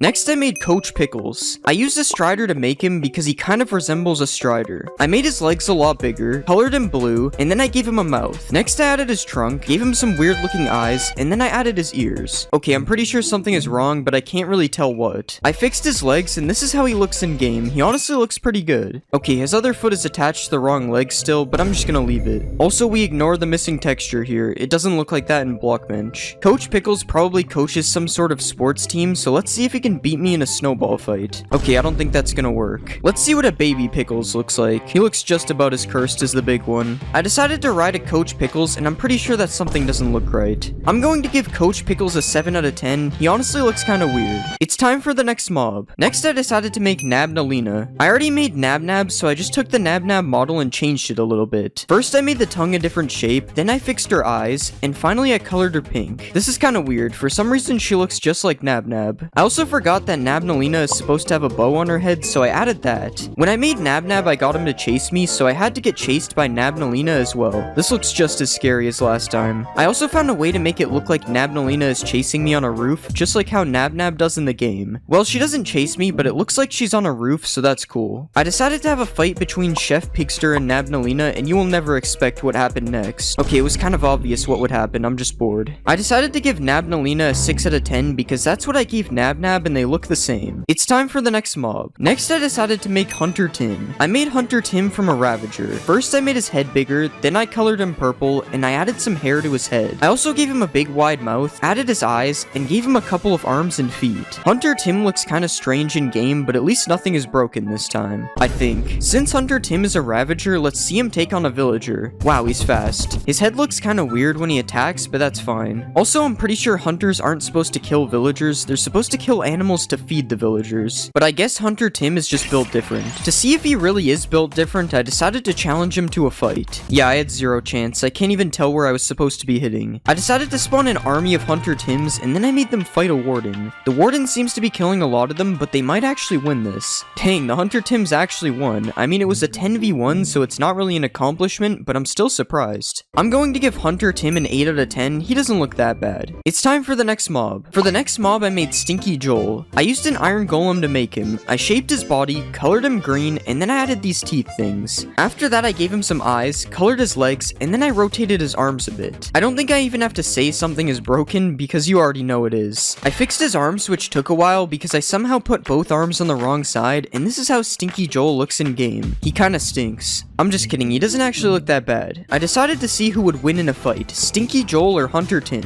This fight is actually a lot closer than I thought. Stinky Joel won. I'm actually kinda surprised. I thought Hunter Tim had that. Will he beat 2 Hunter Tims though? Nope, 2 Hunter Tims is too many for him. I spawned an army of Stinky Joels, and honestly I'm not sure why. I didn't even do anything with them. I then gave Stinky Joel a bottle of Dragon's Breath because that's the stinkiest thing I could find, and then I decided to give him a 7 out of 10. He doesn't look that bad, but he isn't interesting enough. It's time for the next mob. Next I made Noodles Ninja. Since Noodles Ninja looks like a jellyfish, I decided to make him from an Elder Guardian. I removed all this stuff, colored him blue, and then I gave him a mouth. After that I added his eyes, added some noodles on the side, and then I gave him some arms and legs. Surprisingly, nothing broke with this one. His legs are in the ground, but he's supposed to be in the water anyway, so that's fine. Also, the sound he makes is kind of weird, but I didn't add that. That's not my fault. Let's see a baby Noodles Ninja. Oh yeah, that's not a thing. I decided to spawn a Noodles Ninja in the water, and this is how he looked. He looks a lot better in water because you can actually see his legs. He would also look a lot better if his arms and legs moved, but I'm not doing all that. I decided to fight Noodles Ninja to see if he really is a ninja. I really should get some armor for these fights. I decided to give Noodles Ninja an 8 out of 10. He looks pretty good, but his eyes are kind of scary. It's time for the next mob. Next I made Silent Steve. And Silent Steve is a serpent, so I made him from a warden, because those two are the exact same thing. I deleted everything except his body, colored him purple, and then I started shaping his new body. After that, I started making his head, gave him some eyes, and then I added his tongue. Yeah, this looks really bad, but it's gonna have to do. At least he isn't broken. He also kind of moves like a serpent, so that's cool. Okay, maybe that's not how a serpent moves, but I'm pretending it does. Since Silent Steve is a serpent, it only makes sense to spawn him in the water. Surprisingly, it actually looks like he belongs here. I decided to see if Silent Steve or Noodles Ninja is the superior water monster. Okay, this fight is kind of weird. I don't think the warden can melee in water. But even though he can't melee, Silent Steve still won. Okay, that's enough Silent Steve for now. He's kind of cursed. I decided to give Silent Steve a 3 out of 10 because I just don't really know what this is supposed to be. I'm going to be remaking Minecraft mobs into Steal a Brain Rot. The first mob I'll make is Odin Din Din Dun, and I'm going to use a creaking to make him. First, let's get rid of a few things. Next, I'm gonna make his body bigger. Now let's make it round because he's an orange. And I'm gonna give him some feet. Now let's change the shape of his arms. And I'll give him a hand on the bottom. Next, I'm gonna add the leaf thing on the top of his head, and I think he's looking pretty good. It's time to add color. First, I'm gonna color the entire orange. Next, we'll make his arms and legs a bit darker. Now I'm gonna color this top part green. Next, let's color in his nose, and I'll give him a mouth. Now let's add his eyes, and we'll color in his shoes. Finally, let's add a bit of detail, and I think this is looking good. Let's see how he looks in game. Here we have an Odin Din Dun in game. The way he walks is so tough. Definitely makes me want to buy him. Why is he jittering like this? Okay, I take it back. Maybe his walk isn't that good. Anyways, that doesn't take away from the fact that he looks really good in game. I mean, this might be one of my best brain rots yet. So let's steal this guy. I don't know where all my brain rots went from last time. It appears somebody stole them. This is Odin Din Dun in the real game. As you can see, he does a ton of damage and knockback because he's super buff. He also has so much health that you would probably never be able to win a fight against him. But that's okay because he is friendly as long as you don't attack him. And he will even pick you up and take you anywhere as long as you remain friendly. I wonder how this seating works. I think this position is a little bit strange. If Odin Din Dun somehow manages to die, he drops a definitely real orange. But don't try killing him with anvils though, cause he is immune to anvil damage for some reason. Just seems like something that he'd be able to do. And overall, I think that Odin Din Din Dun turned out really good. So because of this, I am going to give him a 10 out of 10. Next, I will make Pot Hotspot. And I am going to use a skeleton for this one. First, I'm gonna rotate his arms. Next, I'm gonna give him some feet. And I'll make his head into the shape of a phone. Next, I'll turn his head down a bit. Now let's turn this part into the phone he's holding. And I think that's pretty good. Let's add some color. First, I'll color in the back and sides of the phone. And let's add his screen like this. Now I'm going to color in the rest of his head. And we'll give him a face. And we'll add a bit more details to the face like this. Now let's change the color of the skeleton. And I think this looks pretty good. Let's see how he looks in game. This is how Pot Hotspot looks in game. As you can see, he turned out pretty good. I will say his face looks a little bit scary though. But he is a skeleton, so that's fine. Skeletons are supposed to be scary. The animation that he has for walking also looks a little bit sus. But that's fine, we'll still steal him anyway. And now we can go see Pot Hotspot in the actual game. This is how he looks inside of real Minecraft. Still sus. If you catch Pot Hotspot looking down at his phone, you are able to kill him in one hit. This is because he's not paying attention. Don't look at your phone while fighting. He's also immune to fire damage while looking at his phone. I don't know why. That's not a real thing. If you kill Pot Hotspot, he drops his phone. And if you try to use his phone, it has advanced security.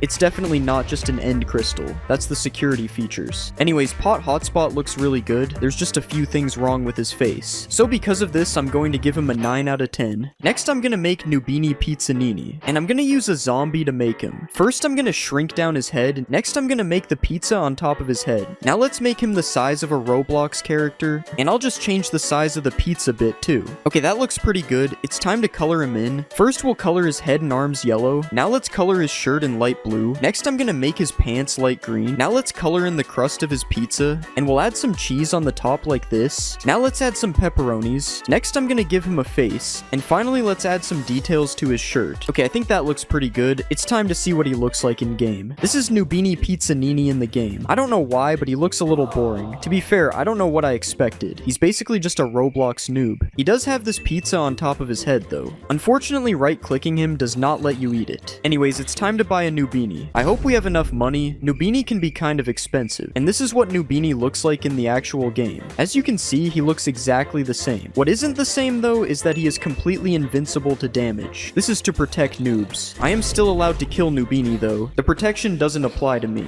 And when I kill Nubini, he drops a pizza. A pizza made of pumpkins. Definitely not a pumpkin pie. Honestly, Nubini looks pretty boring in the game, and he doesn't have that many features. So because of this, this, I am going to give him a 6 out of 10. Next, we will make Karker, and I'm going to use a horse for this one. First, I'm going to get rid of all this stuff. Next, let's shape his body into the seat, and we'll add a back part like this. Next, I'm going to make his legs into the shape of chair legs, and I'll add some feet to the front ones. Now let's turn this piece into an arm, and we'll put some fingers here as well. Now let's copy this over to the other side, and I'm going to turn this part into his mouth. Next, we'll use this to give him a nose, and these parts are going to be his eyes. Alright, I think that looks pretty good. It's time to add color. First, let's color his entire body light green, and I'm going to color his lips a bit darker. Next, I'll color in his eyes, and I'm going to add a bit of detail like this. Alright, I think this is looking pretty good. It's time to add him to the game. Here's the chair in the game. I'm not going to bother trying to pronounce his actual name. As you can see, he has a different walking animation than the other brain rots. He has to wobble back and forth when he walks because he's a chair. His back legs definitely should be moving though. I don't know what's wrong with that. Anyways, let's just steal a chair, man. And this is what he looks like in the real game. If you right click on him, you are able to sit down on the chair. But you cannot control where you are going because that's not how chairs work. The chair picks your destination. He also is unable to drown for whatever reason. I feel like if you threw a chair into a lake, it probably wouldn't drown. So this one makes sense. If you kill the chairman, he gives you a wooden plank. This is because chairs can be made of wood. I don't think that this guy is made of wood, but I couldn't really think of a better block to make him drop.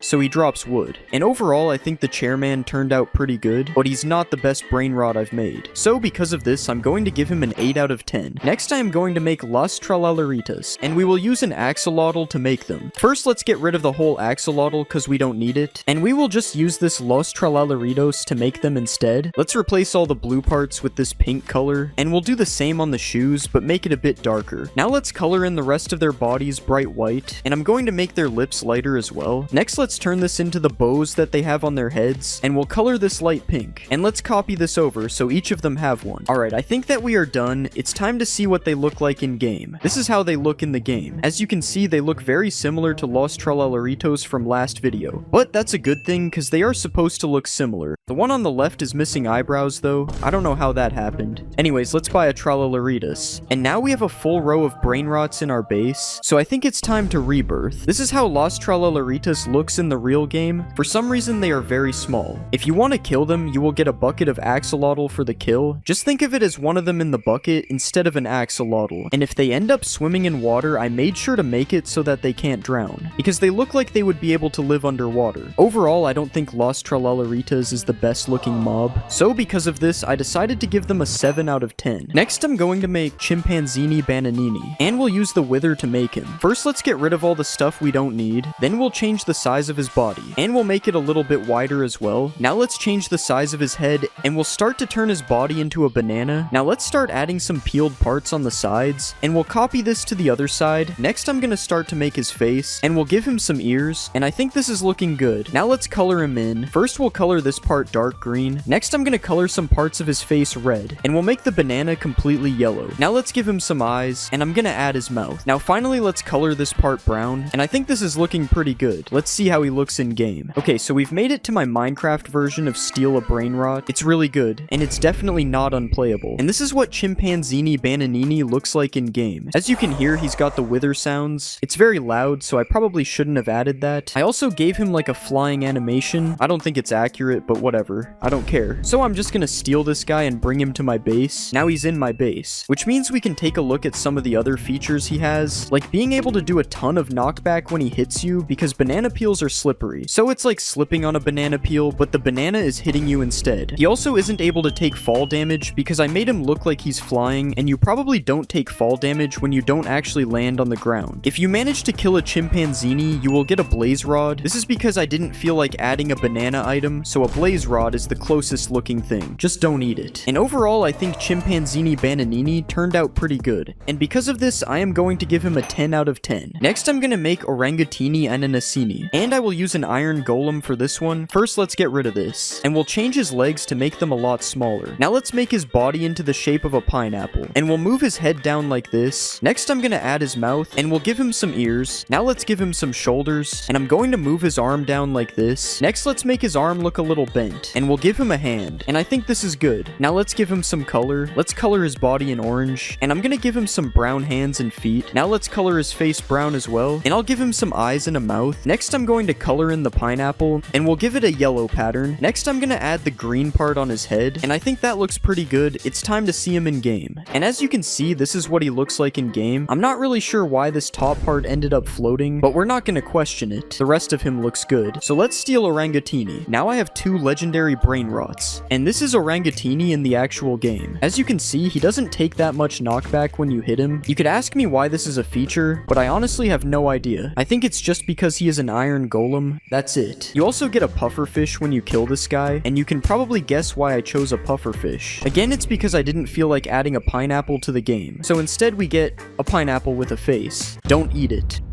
Regardless of the pufferfish, I think Orangatini looks pretty good. And because of this, I am going to give him a 9 out of 10. It would be a 10, but the floating hair part dropped the rating. Next, I will make Glorbo, and I'm going to use a turtle to make him. Let's get rid of a few things. Next, I'm going to make his body into the shape of a melon. Let's make the melon a little bit rounded. Now I'm going to start shaping his neck, and we'll attach his head to the neck part like this. Next, I'm going to start changing the shape of his head, and I'll give him a nose. Now I'm going to give him some legs, and we'll copy this to the other side. Okay, now this looks pretty good. Let's start to give him some color. First, we're going to color this part green for now, and I'm going to color his legs darker green, and I'll do the same for his head and his neck. Now let's color in the bottom of his neck and head, and finally we'll change the green part to a melon texture. Alright, I think that looks pretty good. Let's see how he looks in game. This is Glorbo in the game. For some reason, you have to punch him to make him walk in the line, but you might have noticed that just like in Steal a Brain Rot, Glorbo rolls instead of walks. Unfortunately, we don't see anything other than a melon though, so we have to steal him. And this is how Glorbo looks in the game. As you can see, he actually looks pretty good. I'm surprised because I thought this one would look pretty bad. I'm not gonna lie. If Glorbo is rolling around, he becomes immune to projectiles because he's rolling so fast that he just deflects them. He isn't immune to swords though, as you can see. And if you kill him, you get a full watermelon. I don't think I have to explain why he drops one. You can probably figure it out. Since Glorbo is an alligator, if he ends up underwater, he will never drown. And if you see this in the water, you should stay away, because we all know what happens when you go in the water with a gator. Overall, I think Glorbo turned out better than I expected, so because of this, I'm going to give him a 10 out of 10. Next, I'm going to make Los Tralalaritos, and I will use a Vex to make them. First, I'm going to get rid of this stuff because we don't need it, and let's make his head a little bit wider. Next, I'm going to move his arms, and we'll make the body a bit bigger too. Now let's start giving him some legs, and we'll turn his arms sideways. Now I'm going to add a little nose, and I think that looks good, so let's color him in. First, we'll color this part blue, and I'm going to color the front like this. Now let's color his legs light blue, and I'm gonna make the bottom of his shoes white. Now this is good, so let's copy him and make 3 of them. Now I'm gonna give them some eyes, and I'll make their mouths. And I think this looks pretty good. Let's see what they look like in game. This is how Los Tralalaritos looks in game. As you can see, they look alright. Their faces do kind of look like they belong on dogs though, so that might need to be fixed. They also make kind of a scary noise when you get close to them, but that's fine because we found a secret. I'm sure it's gonna give us a lot of money in this real Steal a Brain Rot game. If you try to damage these guys, it's impossible. You are not able to damage them. So you would probably like to know that if you kill them, you get a god apple because you can't kill them. So if you killed them somehow, you deserve it. Overall, I don't think Los Tralalaritos turned out as good as they could have. So for that, I'm going to give them a 7 out of 10. I don't know why, but something about their face just does not look right. Next, I will make Bombombini Gusini, and I'm going to use a Ghast for this one. First, let's get rid of all the Ghast's legs, and I'm going to flatten this part. Now let's shape it into the body of a plane, and I'm going to use this piece to make his feet. Now let's copy this over to the other side, and I'm gonna add some more details on the sides. Next, let's turn this cube into his wings, and I'm gonna make this into a tail. Now let's give him a neck, and we'll also give him a head. And I think this looks pretty good. It's time to add color. First, I'm gonna color his body fully gray. Next, let's color the feet and wings brown. Now I'm gonna color in his beak, and we'll give him some eyes. Now let's add a bit more details, and I think this is looking pretty good. It's time to add him to the game. This is Bombombini Gusini in the game. I don't know why, but he is moving super fast. It's probably because he's a plane. Planes move fast. He's pushing the other brain rots. This is kind of insane. Anyways, we are going to buy this Gusini real quick, and now we have a pretty insane looking base. We are already making so much money from these brain rots. If you right click on Bombombini Gusini, you are able to go on a flight to anywhere. Well, not really, because he doesn't seem to go up, so I can't get over this mountain. But you are still able to ride him. You also can't attack him with a sword because planes are immune to swords. Don't go test that. It's probably true. If you kill Bombombini, he drops some feathers, and that is because he is a goose, not because the plane is made of feathers. And overall, I think Bombombini Gusini isn't the best looking mob I've made, but he still looks decent. So because of this, I'm going to give him an 8 out of 10. The next mob is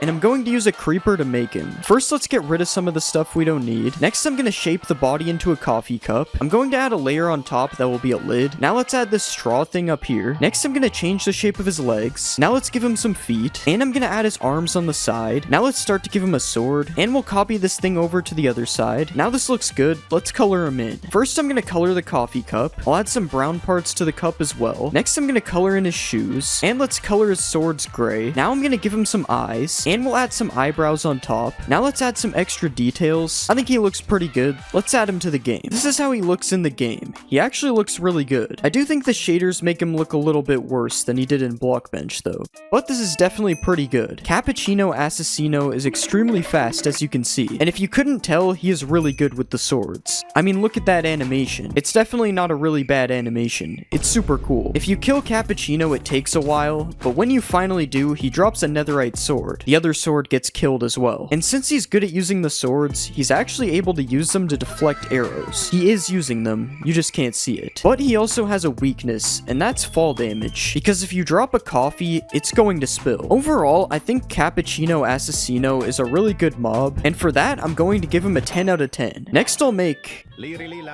And I'm going to use a Ravager to make her. First, I'm going to get rid of these two legs. Next, we'll add our own body. And I'm going to make these legs wider. Now let's change the shape of the face. And next, I'm going to add a long trunk. Now let's give her some big elephant ears. We'll copy that to the other side. And let's add some big feet for her sandals. And I think that looks good. Now let's color it in. I'm going to color the cactus parts green for now. And I'll color the sandals all brown. Now let's add some white tusks. And I'm going to give her a couple of eyes on the side of her face. Next, let's replace all the green with a cactus texture. And I think this looks pretty good. Let's see how she looks in game. This is how Larilla, I don't know how to say the name, looks in game. As you can see, she is really big, and also is a giant cactus, which is why we're in a desert. But she moves really slow due to her size, as you can see. I don't know if that's accurate to elephants, but I don't care if it is. And she also has the ability to teleport through time.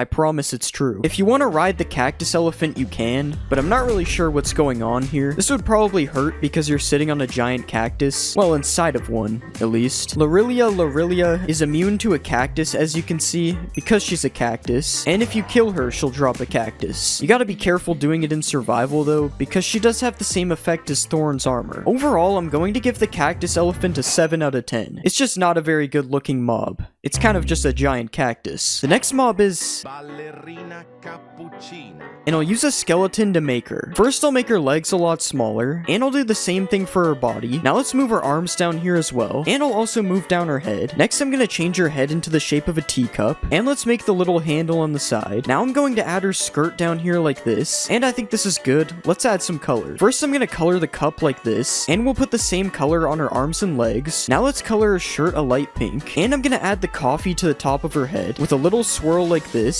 Now let's give her a couple of eyes, and I'll draw a mouth down here. Next, I'm gonna add some detail. Okay, I think this is done. Let's see how she looks in game. This is how Ballerina Cappuccina looks in game. I don't know what I was doing making her face. Ignore her face. But other than that, I mean, she looks alright. I will show you something cool though. If you right click her, she can do a dance. It's a very good dance.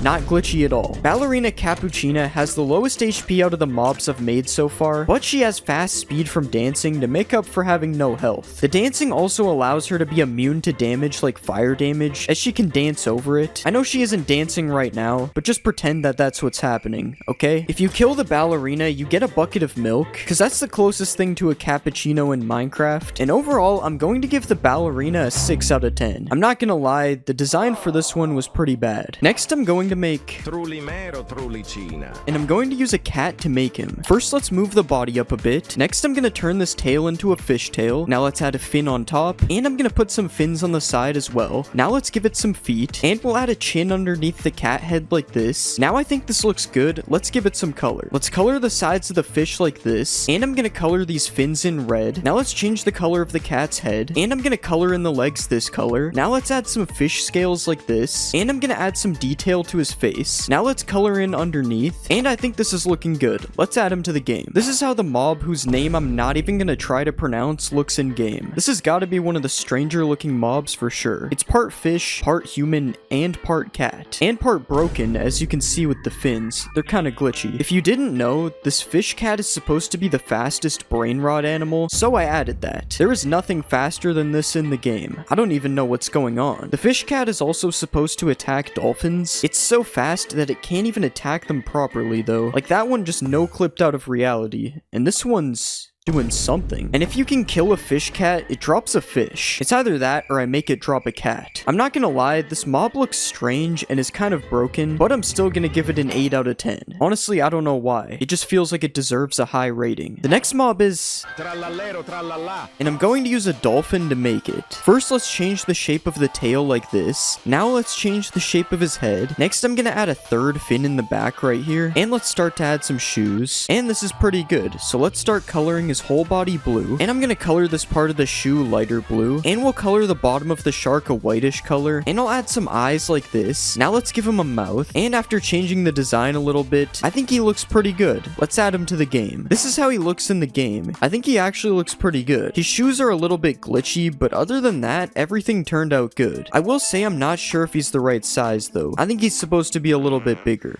He also does occasionally make some scary noises. I'm not sure what's up with that. Obviously, since this guy is a shark, he's able to swim in water. Well, kind of. I don't really know why he's bouncing up and down. I guess it's just those shoes making him walk on water. You are also able to ride him in the water, but for some reason you can't control it at all. Yeah, something might be wrong here. Anyways, you are able to ride on land just fine, if you ignore the fact that I'm super high up and that there's water noises. And if you kill one of these guys, you get a pair of those shoes for yourself. They're just diamond boots. They're not special boots. Anyways, I'm gonna give Trallallero Trallallà a 6 out of 10. He looks good, but there was too many broken features. Next, I'm going to make... Brr, brr, patapim. Il mio cappello è pieno di slim. and for this one, we are using a warden. First, I'm gonna get rid of all the stuff we don't need. Then let's change the shape of his head a bit. Next, I'm gonna make his arms a lot thinner. Next, I'm gonna start giving him massive feet. And next, I'm gonna add his big nose. Now this is looking pretty good, so it's time to color him in. First, I'm gonna color his feet like this. Now I'll color his nose in slightly darker. And I'm gonna color the leaf parts in green for now. Next, let's draw his beard like this. And I'm gonna give him a couple of eyes. And finally, I've replaced the green parts with leaves like this. And I think he's looking pretty good. Let's see him in game. This is how he looks in the game. As you can see, he's a little bit giant. Look at these massive feet. This is crazy. He also turned out pretty good, except for this glitched part on top of his head. I thought I removed all the warden texture. I guess not. This guy has a ton of health to the point where I wouldn't even try killing him. And he's also super OP in a fight. I wouldn't try fighting him either. He is kind of slow due to his size though, but that doesn't change that he has a lot of health. If you do kill him, you receive a forbidden item, which is air. It's nothing. It was supposed to be a plant pot with a sapling, but that's not an actual item that you can get in the game, which is why I called it a forbidden item. Anyways, he's honestly a good addition to the game. So because of this, I'm going to give him a 9 out of 10. It would be a 10 if it wasn't for the glitched warden texture on his head. The next mob I'll make is... Tung tung tung tung tung tung tung tung tung sahur. and we're going to use an enderman to make him. Let's start by changing his legs, and we'll make his body a lot longer like this. Now let's remove the head, and I'm gonna move his arms and make them shorter as well. Next, let's turn these cubes into his mouth, and now it's time for us to add some color. I'm going to color his entire body like this. Now let's make his cheeks a darker color, and we'll color the back of his eyes in white like this. Next, I'm gonna color his eyes brown, and I'll color his mouth a similar color. Now I'm gonna color in his eyebrows. Next, I'm gonna give him some black pupils, and finally I'll give him his bat. Alright, I think this looks pretty good. Let's see how he looks in game. This is how he turned out in game. Honestly, this is one of the scariest mobs yet. I mean, bro's face looks messed up. He kind of looks like Mr. Potato Head. Honestly, I don't think I want any of these running around in my world. He does not look friendly. I will say he is the first mob to have no mistakes though. Obviously, we gave him a bat for a reason, so let's see him put it to work. As you can see, the bat does crazy knockback, but because he has a stick, he has a lot less health than the previous mobs. And if you kill him, you can get the stick for yourself. Except it's a debug stick. It's not a knockback stick. This is not Bed Wars. Other than that, there isn't much more to say about this guy. He's just kinda there. He has no mistakes though, so I'm gonna have to give him a 9 out of 10. It would be a 10 if he wasn't so scary. Next, I'm going to make... Boneca ambalabu. And for this one, we'll obviously use a frog. First, I'm gonna remove the frog parts that we don't need. Next, I'll move the frog head all the way up here. Now let's start to make this part into the shape of a tire. Now I'm gonna turn this cube into his feet. Now this is looking pretty good. It's time for us to add color. First, we'll color his legs and feet in like this. Next, I'm gonna color the entire tire in gray. And I'll put some black tire marks all on the outside of the tire like this. Next, I'm gonna color the inside of the tire a darker black. And I'll add some detail to the feet like this. Finally, I'll change the frog head's color to green. And I think this looks pretty good. It's time to add him to the game. Okay, so this is what he looks like in the game. Honestly, this is what you would expect. I'm not gonna lie, I don't know what this thing is even supposed to be. Yeah, that's about it. One thing about this guy is that he's super fast when he finally decides to move. Not sure if he's gonna move though. Okay, I can't even get them to fight each other. I guess they're broken. Or this is the most crazy fight of all time. Oh, hitting him with the sword somehow fixed it.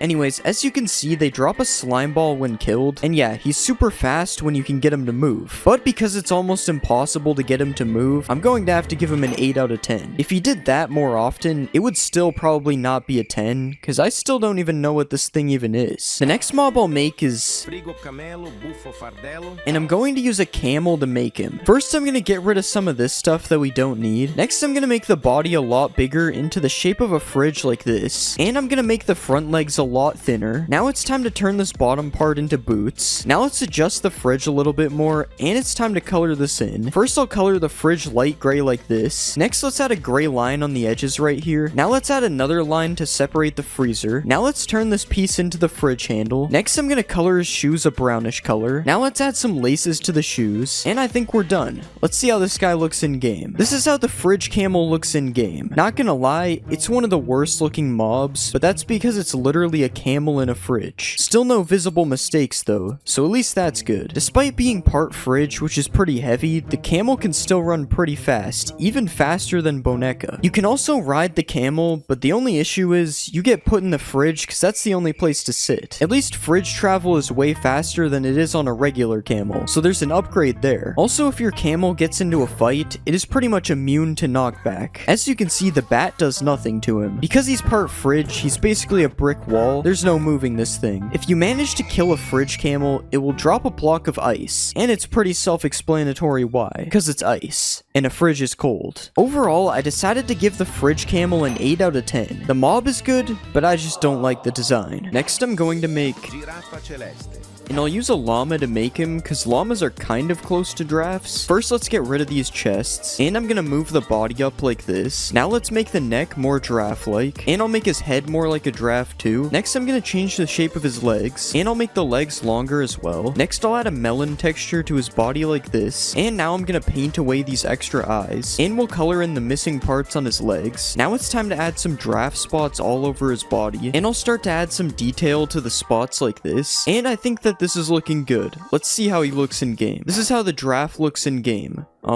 Yeah, it's definitely a giraffe. I feel like this would actually be a pretty good giraffe design if it wasn't for the giant melon in the middle. I might have made him a little bit big though. I don't think giraffes are this giant. Similar to the last mob, the giraffe is also rideable, although it is a lot slower than the camel is, as you can see. There's also still a seating problem like there was on the fridge as well. The main difference here is that the giraffe can fly though. Yeah, the melon made no sense, so I decided to make it make even less sense. We got flying melon giraffes in 2025. I also couldn't think of a drop for this mob, so once you finally kill it, it drops a totem. Yeah, this is probably the most random mob so far. Flying melon giraffe is honestly a pretty high quality mob though, so for that, I'm gonna give it a 9 out of 10. Honestly, I don't know why. I'm just doing stuff at this point. I'm going to be remaking Minecraft mobs into 99 Nights in the Forest. The first mob I'll make is the ram, and I'm going to use a sheep to make him. First, let's move this out of the way. Next, I'm gonna give him a new body. Now let's start making his arms, and we'll copy this over to the other side. Now let's change the shape of his head, and I'm gonna turn this part into his horns. Now let's copy this horn over to the other side. Alright, I think this is looking good. It's time to add some color. First, I'll color his horns in dark black. Now let's color the entire body this brownish color. Next, I'm gonna make some parts lighter like this. Now let's give him some eyes, and let's add a bit more detail to his arms and his legs. Okay, I think this is looking pretty good. Let's see how he looks in game. This is how the ram looks in the game. I honestly think he turned out super good. I can't really see any mistakes when looking at him. Maybe his horns are a little too thin, and his mouth kind of just turns into a beard. But other than that, I think this is definitely one of the best mobs I've ever made. Just like in the real game, the ram will chase you if you are not near a campfire, and he even charges at you as well. The ram does slightly less damage than the deer, but he still does a lot of damage, so you have to watch out when you're being chased. If you go near a campfire, you can stop the ram from chasing you, but make sure you don't try to fight the ram, because he takes no damage from any attacks, just like in the real game. The good news though is that you will never find the ram in the overworld. The ram only spawns in the nether, because the nether is kind of like the volcano biome, but in Minecraft. If the ram somehow manages to die, it drops a goat horn, and now that I think of it, I probably should have used a goat to make him instead of a sheep. That probably would have made more sense. Anyways, as I said earlier, I think the ram is one of the best looking mobs I've ever made. So because of this, I'm going to give him a 10 out of 10. Next, I'm going to make a cultist king, and we will use an evoker to make him. First, let's move some of this stuff, and I'm gonna add another side to his coat. Now let's make his legs bigger to match the size of his coat, and I'm gonna do the same for his arms. Next, I'm gonna change the shape of his head, and I'll add his crown on the top. Now let's add these antlers, and I think this is looking pretty good. Let's color him in. First, I'll color his clothes bright yellow. Next, I'm gonna color his skin light red. Now let's color in the shirt underneath. Next, I'm gonna add some details to his coat. Now let's add his face, and I'm gonna add a bit more details to his clothes. Alright, I think this is looking pretty good. Let's see him in the game. This is the cultist king in the game. As you can see, he looks like a Roblox character. That is a good thing, because he is a Roblox character. Anyways, he does look really good in game. The only thing that maybe needs to be fixed is his eyes, because they are kind of connected together. But other than that, he definitely looks like the cultist king. In order to find a cultist king, you need to get to an abandoned village with regular cultists. You can then summon him by placing a gem inside of each house. Once you summon the cultist king, you will find that he is a little bit stronger than a regular mob. He is also immune to fire and explosions, so you're gonna have to kill him yourself. If you do manage to kill the cultist king, he will drop a mace. This is because the cultist king is supposed to be holding his own mace, which I completely forgot to add. But at least he still drops a mace. That's better than nothing. Overall, I think the cultist king turned out pretty good, other than the missing mace. So because of this, I decided to give him a 9 out of 10. The next mob I'll make is the pelt trader, and I'm going to use a wandering trader to make him. First, let's get rid of all the stuff we don't need. Next, I'm gonna make his body a little bit bigger, and we'll use this body to give him some new arms. Next, let's change his legs to match the arms, and I'm gonna make his head a little bit smaller. Now let's turn this part into his hair, and we'll give him a cape on his back like this, and I think this is pretty good. Now it's time to color him in. First, let's color his body parts yellow like this, and we'll color his pants in dark black. Next, I'm gonna make his shirt dark brown, and we'll color this part in white. Next, I'm gonna add a bit more detail to his shirt, and I'm gonna color in his hair a little bit like this. Now let's give him some eyes and a mouth, and finally I'll color in his cape. Let's add a bit of detail. Alright, I think this is looking pretty good. Let's see how he looks in game. This is how the pelt trader looks in the game. Just like the last mob, he looks a lot like a Roblox character. That's a pretty common thing that happens when you're making Roblox characters. But he does look pretty good. There is a slight problem on his hands and his feet that I can't fix without my game crashing, so we'll just ignore it. I also probably should have made his cape move a bit while he's walking, but he's good enough like this. I'm not messing with him anymore. The pelt trader is invincible just like he is in the actual game, and he will show up randomly every few days after you sleep. If you have a rabbit's foot, you are able to give it to him and trade for a flashlight. This is definitely not a spyglass. It's a flashlight. You just can't see because it isn't dark. But that is the only trade level that he has right now, so you can only trade him rabbit feet. Nothing else will work. If the pelt trader somehow dies, you can get a flashlight from him for free instead of trading, and overall I think the pelt trader looks pretty accurate to the real game, but there are a few issues that couldn't be fixed. So because of this, I'm going to give him a 7 out of 10. Next, I am going to make a scorpion, and I'm going to use a silverfish for this one because they're pretty much the same thing. First, let's get rid of all of this stuff. Next, I'm going to rearrange these pieces a little bit, and we'll extend this part out a little bit more to be a tail. Now let's raise this body up a little bit, and I'm going to give him a leg like this. Now let's copy this leg until there is 6 of them, and I'm going to start to add his claws. Now let's copy this to the other side. Alright, I think this looks pretty good. Let's color it in. First, let's color the entire body in brown. Next, we'll add some darker brown details like this, and I'm going to add a couple orange eyes in the front, and let's add these mouth things as well. Now finally, let's add a bit more detail. Alright, I think this looks pretty good. Let's see how he looks in the game. This is a scorpion in game. As you can see, it's definitely a bit larger than a silverfish, but the scorpions in 99 Nights are pretty big compared to real scorpions, so I think it's fine. There is is one mistake on the scorpion. Somehow it's missing the dark brown part on its feet on this side. But other than that, I think it turned out really good. Scorpions are really fast, as you can see. I think they are too fast, actually. I don't know how it ended up this fast. And if they hit you, there is a 1 in 10 chance that you will get poisoned. The good thing is, they don't have that much health. And if you kill a scorpion, it will give you one of these shells. I did this because scorpions can drop a scorpion shell in 99 nights, but there is no scorpion shell in Minecraft, so we get Nautilus shells instead. Alongside being able to run super fast, scorpions are also able to jump off of anything without taking fall damage. So getting away from them is pretty much impossible. You are going to have to kill them. Overall, I think the scorpion turned out pretty good, and it looks very accurate to the one in the real game. So because of this, I'm going to give the scorpion a 9 out of 10. Next, I'm going to make a lava mammoth, and we will use a ravager to make this one. First, let's remove the stuff that we don't need. Next, I'm going to change his legs a little bit, and we'll add some feet at the bottom like this. Next, let's change the shape of his body, and I'm going to make the head a lot smaller as well. Now let's add this part on the top, and I'm going to give him some big ears. Now let's turn this part into his trunk, and we'll turn this part into a tusk. Now let's copy this tusk to the other side, and finally we'll add a little tail. Alright, I think this is looking pretty good. Let's add some color. Let's color his entire body red, and we'll color his tusks in white like this. Now let's give him some little red eyes, and we'll color some parts a little bit darker red. Next, let's add a bit of detail like this, and I'm gonna add these big white nails on his feet. Now let's add a bit more texture, and I think this looks pretty good. Let's see how he looks in game. This is how the lava mammoth looks in the game. As you can see, I made him very big, but he is pretty big in 99 nights as well, although I'm not sure if he's this big. Anyways, the lava mammoth looks pretty good, as you can see. There isn't too much detail on it, but that's because it's a big red mammoth. There isn't much detail to it in the real game either. The lava mammoth has the most health out of any mob so far, so killing this thing is going to take a while. It also is immune to fire because it's made of lava, so burning it isn't an option either. The good thing is that if you get the lava mammoth to low health, you are actually able to tame it and ride it around. You're not really able to see anything while riding it though, because it is kind of gigantic. If you want to just kill the lava mammoth, it will drop a cooked steak. I probably should have made it drop a bunch of steaks like it does in the actual game instead of just one, but I'm not fixing that, so you just get one steak from a giant elephant. Overall, I think the lava mammoth looks pretty good for what it is, so because of this, I decided to give it an 8 out of 10. The next mob I'll make is the owl, and I'm going to use a chicken to make him, because a chicken is almost the same thing as an owl.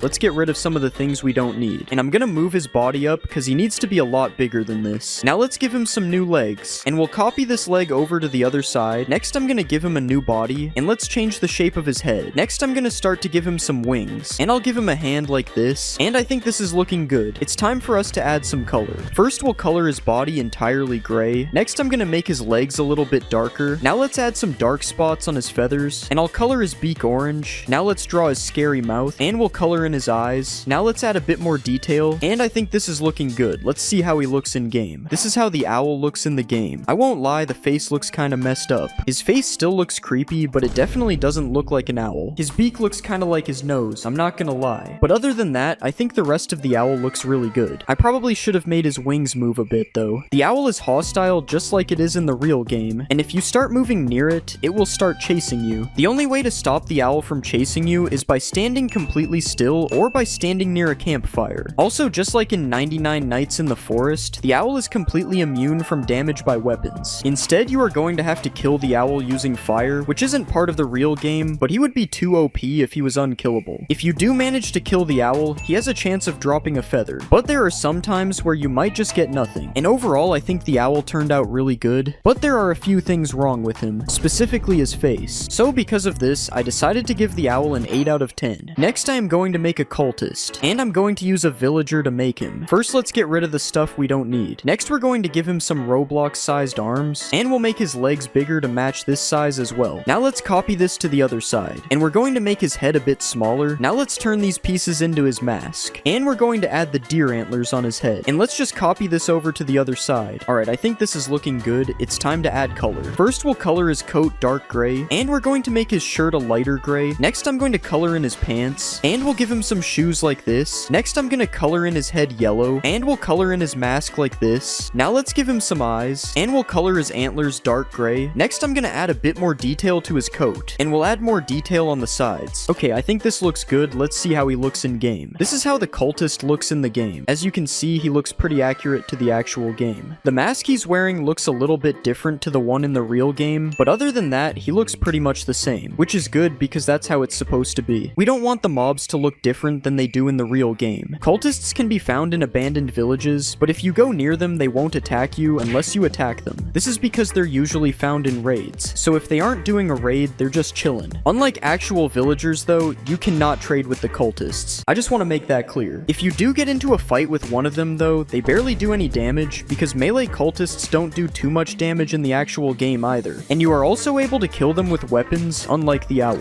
So dealing with these guys should be pretty easy. If you do kill a cultist, they drop a stone axe because that is the weapon that they are using. You can't see the stone axe, but it is there. Trust me. Overall, I think the cultist turned out pretty good. He looks really accurate to the game. So because of this, I decided to give him a 9 out of 10. It would be a 10 if the mask was the same. Next, I am going to make an elite alien, and I am going to use a vindicator to make him because they kind of look the same. First, we'll get rid of the extra set of arms. Now let's change the shape of his legs, and we'll change the shape of his body. Next, I'm going to change the size of his arms as well, and we'll move and change the size of his nose. Now let's change the shape of his head, and we'll give him a sword in his hand like this. Alright, I think this is looking pretty good. It's time to add some color. Let's remove his eyes and use his eyebrows as eyes instead, and we'll make the eyes a little bit bigger. Next, I'm going to give him a mouth. Now let's color his shirt entirely blue, and I'm going to color his pants a dark greenish color. Next, let's add some detail to his shirt, and I'm going to add this thing on his pants. Now finally, let's color in his sword, and I think this is looking pretty good. Let's see him in the game. This is how the elite alien looks in the game. I will not lie, his face looks kind of weird. It looks like a cross between Shrek and an alien. I think the nose is throwing it off. Other than that, he does look really good though, except for this one spot on his arm not having any texture. Not really sure how that happened. Anyways, if you do find an elite alien running around in your world, it will attack you. And I did make it do a little bit more damage than a regular mob because it says that elite aliens are a lot more powerful than regular aliens. I also gave him slightly more health for this reason as well. He's still not that big of a threat though. It only takes 2 hits to kill him with a netherite sword, but be careful because he could start flying back up to space. I don't know why you would have to be careful of that happening because it doesn't do anything to you. I just wanted to show the alien flying back up to space. If you kill an elite alien, he drops a diamond sword which is supposed to be a laser sword, so let's just pretend it's a laser sword. And overall, I think the elite alien turned out decent, but there is definitely something wrong with his face. So because of this, I decided to give him a 7 out of 10. The next mob we'll make is an alpha wolf, and we are obviously going to use a wolf to make him. I don't really think we need to change much on his body, but let's just make this part a little bit bigger. Next, I'm gonna move his head like this, and we'll change the position of his mouth. Next, I'm gonna give him some big teeth, and we'll add some pointy ears, and I think this looks good. Let's color him in. First, we'll color the top of his body dark brown, and we'll color the bottom parts a bit lighter. Next, I'm gonna color his teeth bright white, and we'll color his mouth pink. Now let's give him some bright red eyes, and we'll give him some angry eyebrows. Now let's give him a big nose, and we'll color this nose in dark black, and I think this is looking pretty good. It's time to add him to the game. This is how the alpha wolf looks in the game. He looks kind of like a regular wolf, except more scary. That is literally what it's supposed to look like though, so that's a good thing. I don't really see anything wrong with this wolf either, so that's good. I finally made a mob that doesn't have any random mistakes. If you go close to an alpha wolf, it will attack you just like any other Minecraft mob, but just like in 99 Nights in the Forest, you are able to get away from them by going near a campfire. You can also kill the wolf with any weapon you want, but you have to be careful because the alpha wolf does a lot more damage than a regular wolf, which makes sense because it's an alpha wolf, so it does alpha damage. You also can't tame one of these wolves, unlike the actual Minecraft wolf, which means the only real use they have is dropping a piece of steak or a piece of leather, because that is what they drop in the actual game. I find it kind of weird that wolves drop steak, but whatever. Anyways, I definitely think the alpha wolf turned out pretty good, as there are no mistakes on him at all. So because of this, I'm going to give the alpha wolf a 10 out of 10. Next, we are going to make the deer, and I'm going to use a creaking to make him. First, let's get rid of some of the stuff we don't need. Next, I'm going to change the shape of his body. Now let's make his head a little bit wider, and I'm going to give him some new arms. Next, I'm going to give him new legs as well, and we'll turn this part into his mouth. Next, I'm going to make this piece into his ears. And finally, we'll give him some antlers. Alright, I think this is pretty good. It's time to add color. First, I'll color his entire body brown. Now let's color his mouth light brown. Next, I'm going to color in his eyes. I'll also color in his ears. Now let's color his antlers slightly darker, and we'll do the same for his hands and feet. Alright, I think this is looking pretty good. Let's see how he looks in game. This is how the deer looks in game. As you can see, he looks kind of scary. He also kind of looks like Ghostface a little bit, but I still think he turned out pretty good. The deer isn't a threat to you if you find him during the daytime, but at night you should definitely avoid running into him. If he finds you at night, he will chase you super fast, and if he manages to hit you with no armor, you will get insta-killed. The only way to stop the deer from attacking you at night is by being near a campfire or using another source of light to protect yourself from him. Just like in the Roblox game, you also aren't able to attack him with any weapons. The only way to kill him is by using some kind of light source that does damage, like lava. If you do manage to kill the deer, he drops a piece of deer meat. I probably wouldn't eat that though. We don't know where this guy's been. Overall, I think the deer turned out pretty good. He looks almost the same as the original, so because of this, I'm going to give him a 10 out of 10. I added Pokemon to Minecraft. First, I made Lugia. Let's remove his legs, and we'll make his body a lot smaller. Now let's give him a neck. Now finally, let's add the blue parts on his back, and I think that looks good. Let's see it in game. Whoa, he is really big. Okay, I think he actually looks really good. There is one problem with him though. He literally just doesn't move. It makes him look so menacing when he's flying around though. Let's find Lugia in the nether. Oh, there's one literally right there. This is so weird because normally Lugia would be found in the water. I guess this is a special Lugia then. Let's spawn an army of Lugias. It's hard to spawn them because they're so big. Okay, I think there's a few too many Lugias around here. Let's catch a Lugia in a Pokeball. I don't think it's working. What about a Master Ball? Nope, still won't work. Alright, I'm going to give Lugia a 7 out of 10. He can't move. It's time for the next mob. Next, I made Quaxley. Let's move his body. Next, let's color him white, and we'll color his beak yellow, and we'll give him some eyes, and I think that looks good. Let's see it in game. Okay, something is wrong with his arms. Okay, that only made the problem worse. Okay, I don't know how to fix this. This is good enough. Alright, his head moves really weird as well, but other than that, I think he looks fine. Okay, I'm lying. It's definitely not fine. Let's spawn a baby Quaxley. Okay, this is even worse. What is wrong with his head? I'm getting rid of this one. Let's see if I can catch Quaxley in a Pokeball. Okay, this joke really isn't funny. Let's spawn a Quaxley army, and let's have them all follow me. I finally have my own duck army. Subscribe to join the duck army. Alright, I'm going to give Quaxley a 5 out of 10. I like him, but he's too broken. It's time for the next mob. Next, I made Magikarp. Let's make his body smaller, and we'll color him orange. Now let's color in his fins, and we'll color his back fin white. Now let's give him some eyes, and that looks pretty good. Let's see it in game. Okay, I should probably spawn him in water. Honestly, I'm surprised with how this turned out. He looks really good. Let's spawn a Magikarp army. Is there a baby salmon? No, there isn't. I wonder if these guys will fight an axolotl. No, but the axolotl will fight them. Let's try to grow him into a Gyarados. Okay, this isn't working. I guess Magikarp is boring in Minecraft as well. I almost forgot the Pokeball test. This doesn't even make sense. How am I throwing snowballs in water? Alright, I'm going to give Magikarp an 8 out of 10. He looks good, but he's boring. It's time for the next mob. Next, I made Charizard. Let's color his body fully orange, and we'll turn these spikes into his ears. Now let's color his head orange, and we'll make his mouth light red. Now let's give him some teeth, and we'll also add his eyes. Alright, I think that looks pretty good. Let's see it in game. Okay, that actually looks pretty good. Although I have no idea why he has 2 tails. He didn't even have a tail in Blockbench. Also, his neck looks different as well. That's so weird. Let's see if we can catch Charizard in a Pokeball. Alright, it's not working. Charizard is probably more of a Master Ball type anyway. Okay, Charizard is perching. Just imagine he's breathing fire right now. Alright, I'm going to give Charizard an 8 out of 10. I think he looks pretty good. It's time for the next mob. Next, I made Mew. Let's remove the legs, and we'll add a head. Now let's color the head and body pink, and we'll add his legs. Now let's add his arms, and we'll rotate his arms and legs a little bit, and I think that turned out pretty good. Let's see it in game. Okay, that doesn't actually look bad, but the eyes are off center somehow. Out of all the Pokemon I've made, Mew definitely looks the best. The sounds he makes is really weird though. Let's see a baby Mew. Oh my god, it's literally so small. This is probably an accurate size for a bee though. Let's spawn an army of Mews. Okay, the sound has gotten way worse. What if I attack a Mew? Oh god, this is not good. The sound has gotten even worse now. It sounds like a tiny airplane trying to take off. Alright, I give Mew an 8 out of 10. It turned out pretty good. It's time for the next mob. Next, I made Charmander. Let's delete his back legs, and we'll change his body shape a bit. Now let's make his mouth look open, and we'll color the back of his mouth pink. Now let's give him some eyes, and we'll give him a couple nostrils as well. Okay, that looks kind of weird. Let's see it in game. Okay, this just doesn't look like Charmander. I think this is the Digimon version, honestly. He looks kind of like the car insurance guy. And of course, the texture is broken in random places. Let's see a baby Charmander. I don't know why I always try to spawn a baby creeper. Let's spawn a Charmander army. Now let's see if Charmander can defeat an enemy Squirtle. Wow, this fight is amazing. Pokeball test. Nope. Let's see the supercharged Charmander. How is he burning? He's literally a fire Pokemon. This is probably the best the charge has looked on any custom creeper. Charmander, use self-destruct. Oh no, he killed the other charged creeper. Wait, that dropped a creeper head though. Alright, I give Charmander a 6 out of 10. He looks kind of strange. It's time for the next mob. Next, I made Squirtle. Let's color his head and arm thingies blue,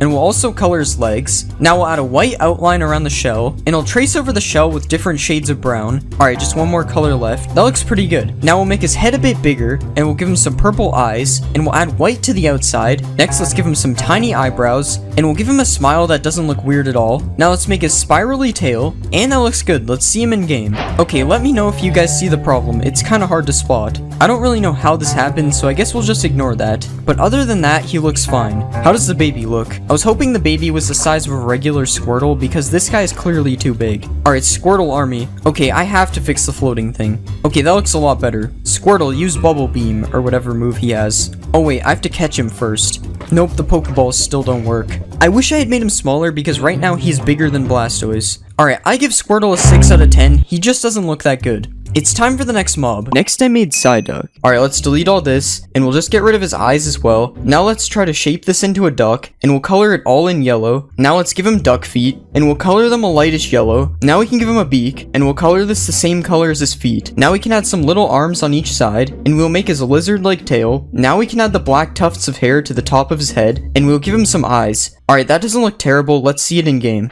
Oh my god, that actually looks good other than the walking animation. Okay, that might not be normal. To be fair, the walking animation would kind of fit him if it wasn't broken. Let's see a baby frog. Oh yeah, that's a tadpole. Let's see Psyduck eat a slime. Okay, the slime probably has to be smaller. Oh my god, that is so cursed. Isn't this an achievement or something? Oh, I give Psyduck a 6 out of 10. He's just too cursed. It's time for the next mob. Next I made Pikachu. Let's color him fully yellow, and we'll make his nose black. Now let's add his eyes, and we'll give him his red cheeks and a little pink mouth. Now let's shrink his ears a bit, and we'll color the top of them black. And now we can add his lightning bolt tail, and we'll move this there. That shape looks pretty good. Now we just need to color it in. And we'll make sure the bottom of his tail is brown. That looks good. Let's see it in game. Okay, he actually turned out pretty good. Look at the baby one. Look how small he is. Pokeball test. Why does it never work? Pikachu army. One fox could ruin it all. Pikachu, use Thunderbolt. Oh, what is he doing right now? I just can't believe how small the baby Pikachu is. It's like a mouse. I give Pikachu a 10 out of 10. I mean, how could you not? It's time for the next mob. Next I made Snorlax. Let's color him in greenish blue first. Now we'll change the shape of his ears. Let's make his face whitish. And we'll do the same for his belly. Now we can add his sleeping eyes, and we'll give him a smile, with a couple of teeth. Now we can color his legs the same color as his face, and we'll add little brown circles to them as well. And now finally we can give him some claws, and we'll color them white. I think that looks decent. Let's see it in the game. Yo, that actually looks pretty cool. And baby Snorlax? Yo, he's doing a roll. Ignore the missing texture on his head. Let's give them some bamboo. Apparently the small ones don't eat it. I don't know what you're talking about, the head is fine. I'm pretty sure Snorlax is supposed to be sleeping. We have to do a Pokeball test. Nope. Alright, I give Snorlax an 8 out of 10. It would be a 10 if he could sleep. Time for the next mob. Next I made Gengar. Let's delete his body and back legs, and we'll move his head down. Now let's color him light purple, and we'll add some tiny arms on the side. Now let's add the spiky parts on his head, and we'll give him some red eyes. Now let's draw his mouth, and we'll give him some angry eyebrows. And finally, let's give him some pupils. And I think that looks good. Let's see it in game. Okay, I don't know if that looks good or bad. I have no idea why his face is off center. Oh god, why does his head move like that when he's walking?